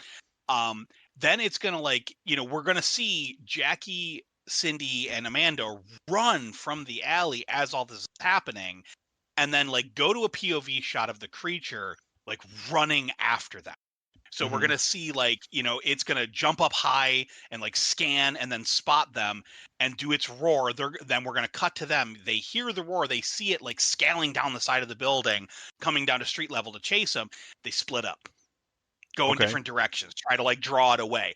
So like Amanda does the things like she tries to draw it off, and maybe she tells Jackie like get Cindy to safety, and then she's like, hey, over here, hey, big ugly, it's like yelling at it. So Amanda goes running trying to get Tessie to follow. Tessie starts to follow at first, and then like we see it look over and see Cindy running with Jackie into this building. Okay. So, and it turns and starts running after them. And she's like, no, no, damn it, no, follow me. And it like just tears off into the building. So now we see, I'm thinking Jackie and Tessie, like they're running through this building. Maybe it's like a random hotel or something, like Hmm. just running through this building, trying to like cut across. And the thing comes running after them. They end up going through like the kitchen of these. Maybe it's a restaurant, whoever, whatever. Sure. It's in the kitchen of the establishment, and it's just knocking shit over. People are screaming, running out of the way, jumping out of the way. This thing's running like it's focused on Cindy. It wants its sacrifice. Yep. That's what it wants. So it's chasing after her. They're in the kitchen. It knocks shit over. The two of them go flying. They're like Jackie is like laying in front of Cindy on the ground. She's got her gun, and she starts shooting at it, and it's coming closer and closer and closer. And maybe she like accidentally hits one of those like big freaking jugs of soap that you see in like a kitchen or a Okay. bathroom, and like the creature puts its hand in the soap that's like glugging out onto the counter, Okay. and it Love it. rears back and it's like and starts hissing, and we Yes. see smoke coming off of its hand, and it runs off for a second. Okay. And they're like Perfect. what the fuck is that? And Jackie looks, she's like, it's just soap. And like maybe Yeah. Cindy's just like, well, it did like the trash a whole lot, kind of like for the slow audience members, Yeah. Exactly. Yeah. I love that Cindy kind of says it that way. Like, it's Yeah, kind of gross. right. So now, like, we could hear, it, maybe it's running through the rest of the building, like we hear people screaming out front. Yes. They look out and it's eating more people, and they're like, oh shit. And then it like looks back at them with a vengeance. Like now it's got its strength back up Yep. because it had to eat more people. So now we can do the whole sequence of it, like, coming, like, and maybe like when it's looking at them, maybe Cindy could just be like, please, Tessie, I know it's you, like it's me, like trying to do the whole like Hmm. pleading thing, and have it like crawling toward her like slowly, almost like it's listening, but then have it just do that fucking roar, like eyes go wide, the Yeah. flames shoot up, and it roars, and then like Jackie grabs Cindy and pulls her out of the way as like a jet of flame shoots past them, and then they go running. So it's like you can't reach her; she's too far gone. Yeah, yeah, I love it. They get back outside, they're running, back down toward the waterfront. Maybe not on purpose, they're just running. And yeah, again, they're running, through the street, like, the people are screaming at them like crazy broads, blah, blah, blah. You have this one cab who veers off to the side, busts through a fire hydrant, and now you have this hydrant, it's like half under a car, like spraying like a fan, like all around on the ground, Yeah, right? They go running, the monster comes up behind him, it's getting like doused in water, and then that's when you're going to have Jackie stop and be like, oh, the soap, and like, I don't know like where they're going to get it now. Like they look around, I don't know, there's a bodega, I don't know what it is, but like they got to grab something, like get the fucking soap quick. And then we have that scene where she's just standing there like, dumping soap into the water. And and it would be great if you saw the creature as it's like trying to get to them, and it's like it's crawling through this like soapy water, and it's screaming and it's howling, but it doesn't want to give up because fuck you humans, like, right. and it's trying so hard to get to them. And yeah, maybe it just, as it finally just creeps up to them, but it collapses like right in front, like as close as it could get. And maybe this is where we get Cindy has a chance to finally be like, oh, Tessie, I'm so sorry, goodbye, the final goodbyes, and then Hmm. it just, again, this is a fire hydrant that's blowing, and like, you stand in front of a fire hydrant at full blast, you can't exactly stay there. So when the monster collapses, it just like gets flung away, and just have it sluice over the edge of wherever they're standing, and like and splash into the water again. You get that one final moment where the hand kind of twitches above the water, and then it goes up under the surface of like the very polluted river, so they can't see it anymore, and then it's gone. So I have a what if ending. So let's Okay. see which one. So like I love the idea of the Dawn dish soap in the fire hydrant. That's fucking brilliant. So let's have, like you said, the cab sees the monster. What the fuck? Veers, hits the fucking fire hydrant. Water goes everywhere. I love the idea of Jackie running into a nearby bodega, holding up her badge like police business as she Yeah. grabs an armload of dish Yeah, soap. that's Like great. that's just really funny. Yeah. And I just, the visual concept I'm picturing here, where she's pouring, like the monster's coming at them. She's pouring the soap in. It's spraying the creature with the soapy water, and it's roaring and like coming Mm-hmm. toward them. But as it's doing so, what if like the grime, like the black bits of bubbly skin, are like peeling off of it? Like almost like the demon is trying to hold on Oh, to the okay. host body, and it's like peeling away, and it's still roaring, but like we see Tessie's face underneath, like maybe part of the forehead is Mm-hmm. pulled away, and like we see a human eye next to the like fiery pilot light eye, and it's screaming, and then like maybe the shark teeth start to fall out and the jaw starts to change, and eventually like as it's reaching, it's gonna grab Cindy, and we see like the hand shake and it slumps over, and it's mostly Tessie, like it looks human Nice. again, Okay, I like that. but she's dead. Like like the everything was too much. It killed her. Yeah. So, we have Cindy crying over, we have, Amanda crying, we have like the moment where the heroes kind of like let their guard down. We see the police car, we back the scene out, we see the police cars coming, the sirens are going, and then we see a mortician pushing, the body, like, did you hear about what fucking happened with this? Yeah, they're saying some kind of that she was on some kind of bender or something. She was eating people, like have all this, the morticians don't know what the Yeah. fuck's going Yeah. on. They're talking about it. Yep. They put her in cold storage, and then out of the shadows in the morgue, we see burnt up Al like kind of sneak out, and like he's looking to see no one's around, and he's like, I know you wanted to bless me, and he opens the morgue, or opens the body bag, and carves a piece of her flesh off. And he's like, I will eat of your flesh. The flesh of your body will be my body. And Yeah. he eats it just like the garbage mouth thing. Here, trash mouth. He eats it, and then we see like the flicker in his eyes, cut to black. Oh, I love that. Yes, yes, that's perfect.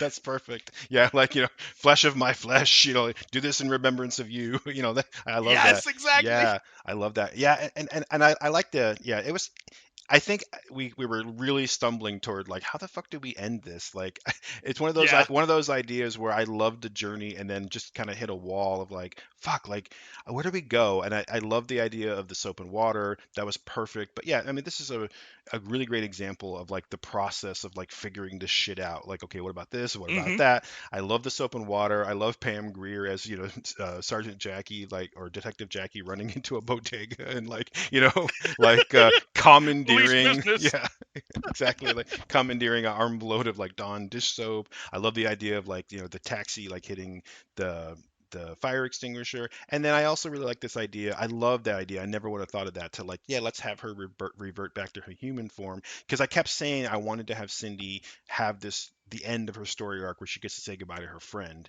But Yeah. this way it makes so much more sense, because now her friend is back. Her friend is dead, but her friend is back enough where she really just gets to have that closure. And then yeah, and Hmm. then we do the stinger where holy Al motherfucker, and he's going to open up that window to maybe there's another one of these, like we'll see. And yeah. Honestly, when you invented Holy L, like that's what clicked with me, because you had mentioned the Blob earlier, like we were talking about Hmm. monster movies, and I'm Yep. like, the fucking crazy preacher at the end of the Blob who Yep. has the little piece, and he's doing like the old tent revival. I'm like, of course, and he's all burnt up and scarred. Yeah. So like, it's perfect. Yeah, that's so it's so funny how like things just kind of come out of nowhere, like inspiration. Like some of it was us Hmm. just like kind of getting these ideas and figuring stuff out and like feeding off each other like we do. And then sometimes it's these Hmm. totally random things, because I was struggling to come up with names, for characters like Nana. I don't know what the fuck that is, but and so Right. I, I had Googled a couple of things while we were chatting, and I looked up Pam Grier, because I was like, oh yeah, like we need a name for her. That's why, okay, yeah, she was in Jackie Brown, Jackie. But then Jackie Brown, the name is not the name of the character from the book that it's based on. Jackie Brown comes from Foxy Brown, that old Hmm. movie that Pam Grier was in back in the day, like in the 70s. So I clicked on Foxy Brown on IMDb just because I was like, cool, there's gonna be a bunch of actors' It's names in Sid here, Haig. and there's fucking Sig Haig. And as soon as I saw his picture, I'm like, God damn it, he's got to be in this movie. Oh yeah. you know? Yeah. It's so perfect. No, this was awesome. Yeah, like I said, it was a weird ending, a weird like circuitous way to get to their ending, but it was the right ending. I think it's the best way. We defeat a hot garbage monster with soap and water. Let the characters have like their character moment, and then leave that back door open for the next one. Like fucking perfect, man. I'm glad we did this. I Dude, I had so much fun with the and again, the jokes write themselves with the whole like, oh, godliness is next or cleanliness is next to godliness. It's a demon that likes Yeah, trash. Of course it would be, it's like there's just so many jokes there. I love it. I had no clue when you first brought this up and you had told me about the monster a little bit. You yeah. told me about, that you specifically talked about the teeth Hmm. and the mouth opening really wide, but you didn't tell me too much about the opening. You just told me kind of what the monster looks like and how it was going to be more of like an old school monster flick. Yeah. So I went into this totally blind, so I had no idea where we were going. I had a fucking blast. Yeah. Like this was a lot of fun. That's awesome to hear, man. Yeah, I appreciate it because, like I said, I was so excited about that opening sequence because I was like, oh, this is such a. I thought it was a fun origin story for a monster that fit right in with what I was doing before. It was just again one of those lightning bolt Yep. ideas that came out of nowhere, but I had no idea what to do afterward, like literally nothing. So the fact that we introduced all of these characters and this whole concept like with this like homeless society and like holy Al as like the shaman of the alleyways and Mm-hmm. like the social workers and all of these elements that we introduced. I was like, man, this is just completely invented whole cloth out of nothing. Yep. I And loved it. also like just film, like just thinking about making a low budget film, the amount of production value you would get out of like a bunch of people dressed up like homeless people. So like basically, you get some clothes at the Goodwill, you rough them up, you dirty them up, bing bang boom, there's your budget for Yeah. costuming. Hmm. But the idea of just having them like be filmed in a city, like an active city, the honking and stuff in the background, like Hmm. everything melds together. So you can picture this as a low budget monster movie where all of the special effects went to the monster. All Yeah. the budget, I should say, went to the monster. And like it was literally just like a bunch of people pretending to be hobos in alleys. Like Yeah. 99% of the Yeah. movie was in alleys and like Hmm. a couple of rooftops. So it's like I feel like this fits in with the video nasties of the 80s, where it's like it seems like something that would be a direct to video that would just be fucking awesome, but like no one really heard about it because it's the third part in a in like a weird movie series that went direct to video, but it's Yeah. like holy shit, this is so fun, Yeah, exactly. Yeah, like this is going to be like like the true horror movie, fans are into this one. Like we talk a lot about in our rental Hmm. rant episodes about how like we hate, the gatekeepers and like the Yep. the pop culture snobs and all these guys. But like that like when you go to those conventions, like for me, I definitely see it at comic conventions. I'm sure you do it like horror get-togethers. Like you see the people where you're like, okay, yeah, like you're a real one. Like you're the Yep. one. You've seen every like 15th sequel of every like terrible straight to video. You're the one that had to like get the copy of the copy of the copy from the guy who used to have like the movie time rental store when you were a kid, like for that one, weird ass movie that nobody's seen. Like you're like, I see you. I see you. Yep. Well, it's like, and this always, I always encounter this at like horror, horror conventions or like even at terror sometimes. Like I'll encounter you get the people talking about like Friday the 13th and Halloween and Scream and like the stuff everybody knows. Like we're talking about like our favorite entries. Hmm. And then Hmm. someone inevitably has to bring up Pieces or like, some like random splatter, like Italian movie. Like, well, why aren't you talking about this? It's like because it's fucking weird, man. It's a gross weird movie. Like, yes, Hmm. it's fun and I get why people love it, but these are more palatable. Like, it's Hmm. like Friday the 13th you throw on in the background and it doesn't matter. Like I don't care if when Caleb was 8 Pieces, I'm not going to let him watch. Hmm. So, Yeah, exactly. Yeah, and this one I definitely this is I don't know if like trauma levels of gore, but like I want this to be the kind of movie like I said where like all the money goes into like the special effects and like there's no thought put toward like it's got to be super realistic. I don't want super realistic. I want like pulsing bladders and like way too much blood. Like I want dead alive gore, Yes.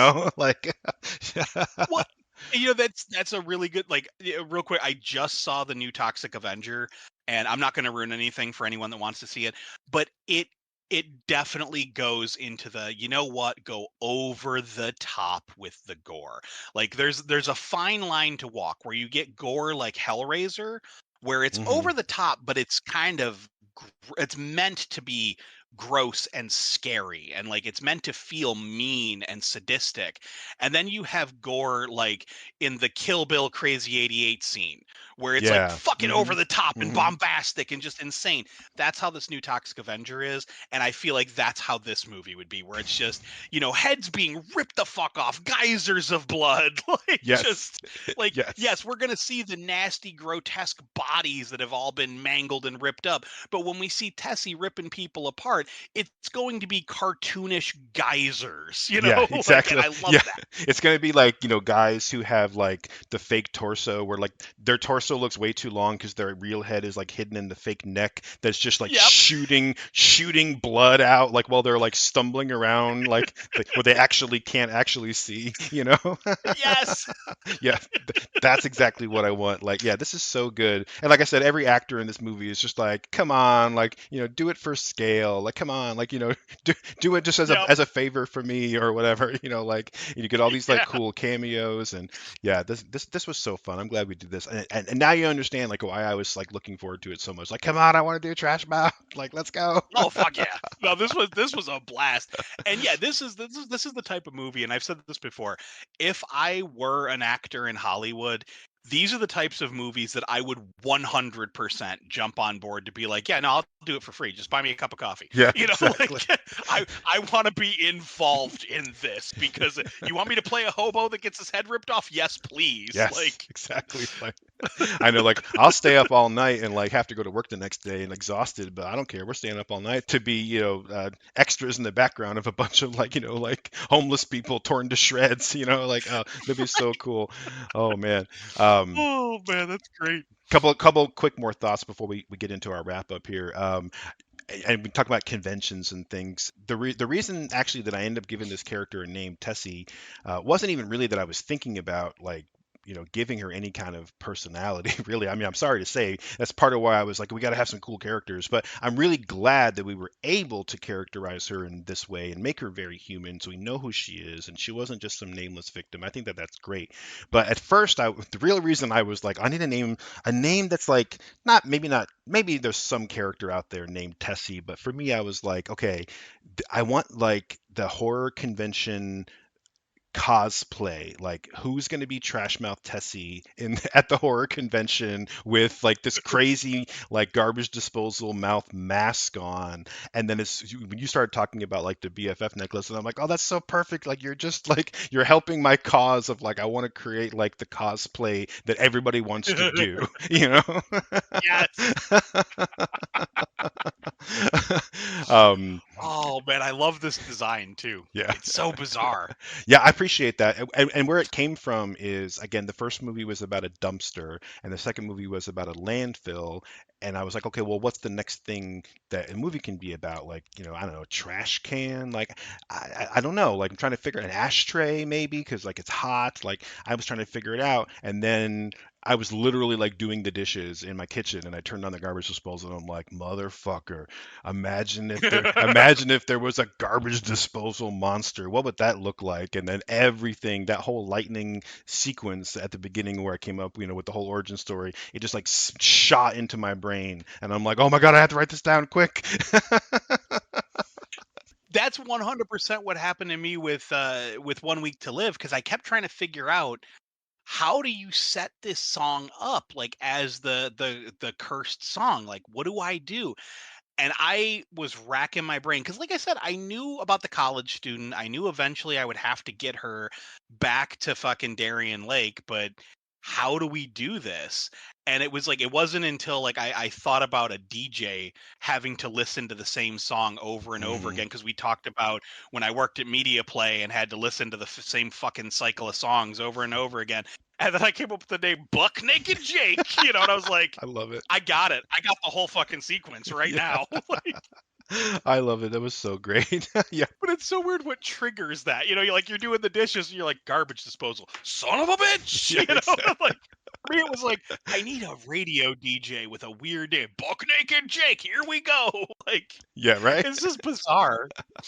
I love it. Yeah, that really Oh that man. set the scene for me. The whole, the whole vibe for me for like where that movie went came from that whole opening sequence. So I thought that was perfect. Yeah, and and Nice. it was cool that it worked out the same way for both of these stories, right? For this two-parter, that they both came out of like, okay, I have this one cool scene, and then we'll see where it goes. Yep. You know? Oh man. But yeah, anyway, we've gone on and on. This was a lot of fun. I'm glad we finally got a chance to get around to it. Hot Garbage 3, Trash Mouth got out there. um, I wanted to mention too, I meant to mention it on the last episode when we were recording, but I forgot to. I just wanted to say I thought it was really cool that I was able to get a Raised by Rentals print ad in a recent comic book, Santos Sisters number 9, which came out a month or so ago.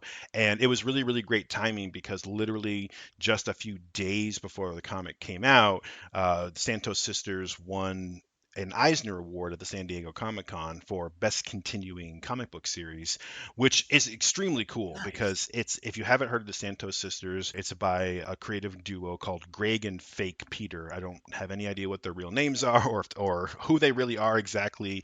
This comic comes out from Floating World Comics. It's been out for a few years now.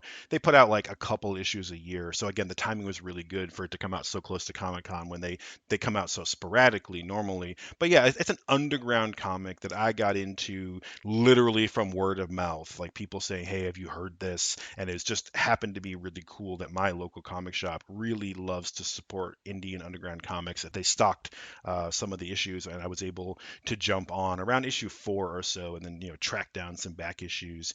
But this is an absolutely amazing comic. If you don't get it, if you haven't heard of it, it's kind of like an Archie comic where the Santos sisters are kind of like magical superheroes, but really they're just a couple of sisters, like, living in Mexico, moonlighting as heroes while just, trying to get laid and keep a job, and like it's just a really funny comic. Fantagraphics recently put out a absolutely gorgeous hardcover of the first handful of issues. There was also a Halloween special, so within 10 issues they've gone from this completely underground word of mouth only comic to, kind of an indie darling with like a really cool publisher putting out a hardcover and then winning the Eisner. So anyway, I just wanted to mention that. I thought it was really cool. That I got we got listed in their classified ads, and I was really excited that it was that particular issue, like right when hopefully people are paying attention to that comic. And I'm really curious if anyone is listening to this who saw the ad and wanted to check the podcast out. So if that's you, let us know. Absolutely. I would love to know about that. With that, that's a really great segue into our social media blurbs here. So as always, I want to thank everyone for joining us on this journey. You can find out more about our show at raisedbyrentals.com, at raisedbyrentals on the typical social medias.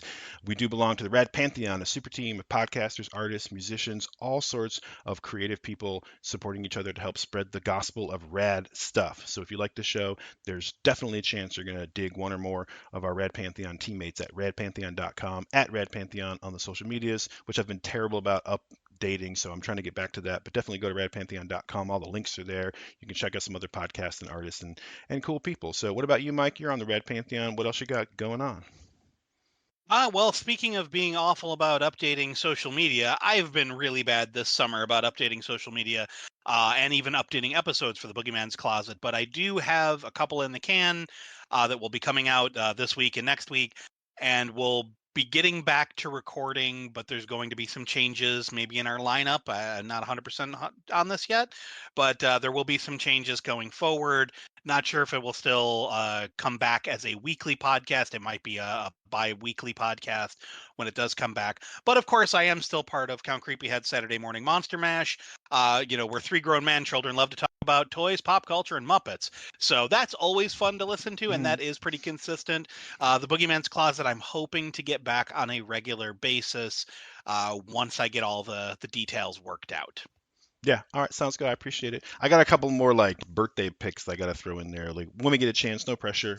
Some cool movies I want to talk about because I definitely I dig the Boogeyman's Closet. I always have, and yeah, I appreciate it. So good luck with the new format, and we hope to see more of that soon. Real quick before I sign off, I wanted to mention something earlier that I forgot. Again, as I was like Googling things for a couple of details while we were talking, I had no idea what the landfill on Staten Island was called. I just knew that there was one somewhere in that area. So it turns out that it has a really great name. It's called Fresh Kills Landfill. Oh, that is friggin' perfect. Isn't that great? Like, I, I don't know if it's like Dutch or something, but the word kill, whatever the origin of the word is, I know that it's basically it's some word that means like river or stream or something like that. You see that in New York State a lot. There's like a town called Deer Kill, but I thought it was funny. Yeah. Like Fresh Kills Landfill. It's so perfect. Yeah. I wish I would have had like Phil work there in Bad Rubbish. That would have been really great. But anyway, maybe maybe that there's a reason that that dumpster was there and the spirit of the trash man ended up at Fresh Kills Landfill. It's pretty perfect. So I love it. Once again, thanks everyone for tuning in to the Raised by Rentals program. If you had fun with us, visit us on those socials, drop us a line, leave a comment, leave a podcast rating. Let us know what you think we should improve next time. And with that, I'm Josh. I'm Mike. And we have to return some videotapes.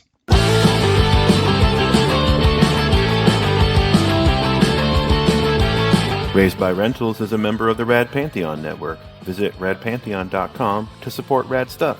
The theme music is Forbidden Fruit by Velvet Bethany. You can purchase music and learn more at velvetbethany.com.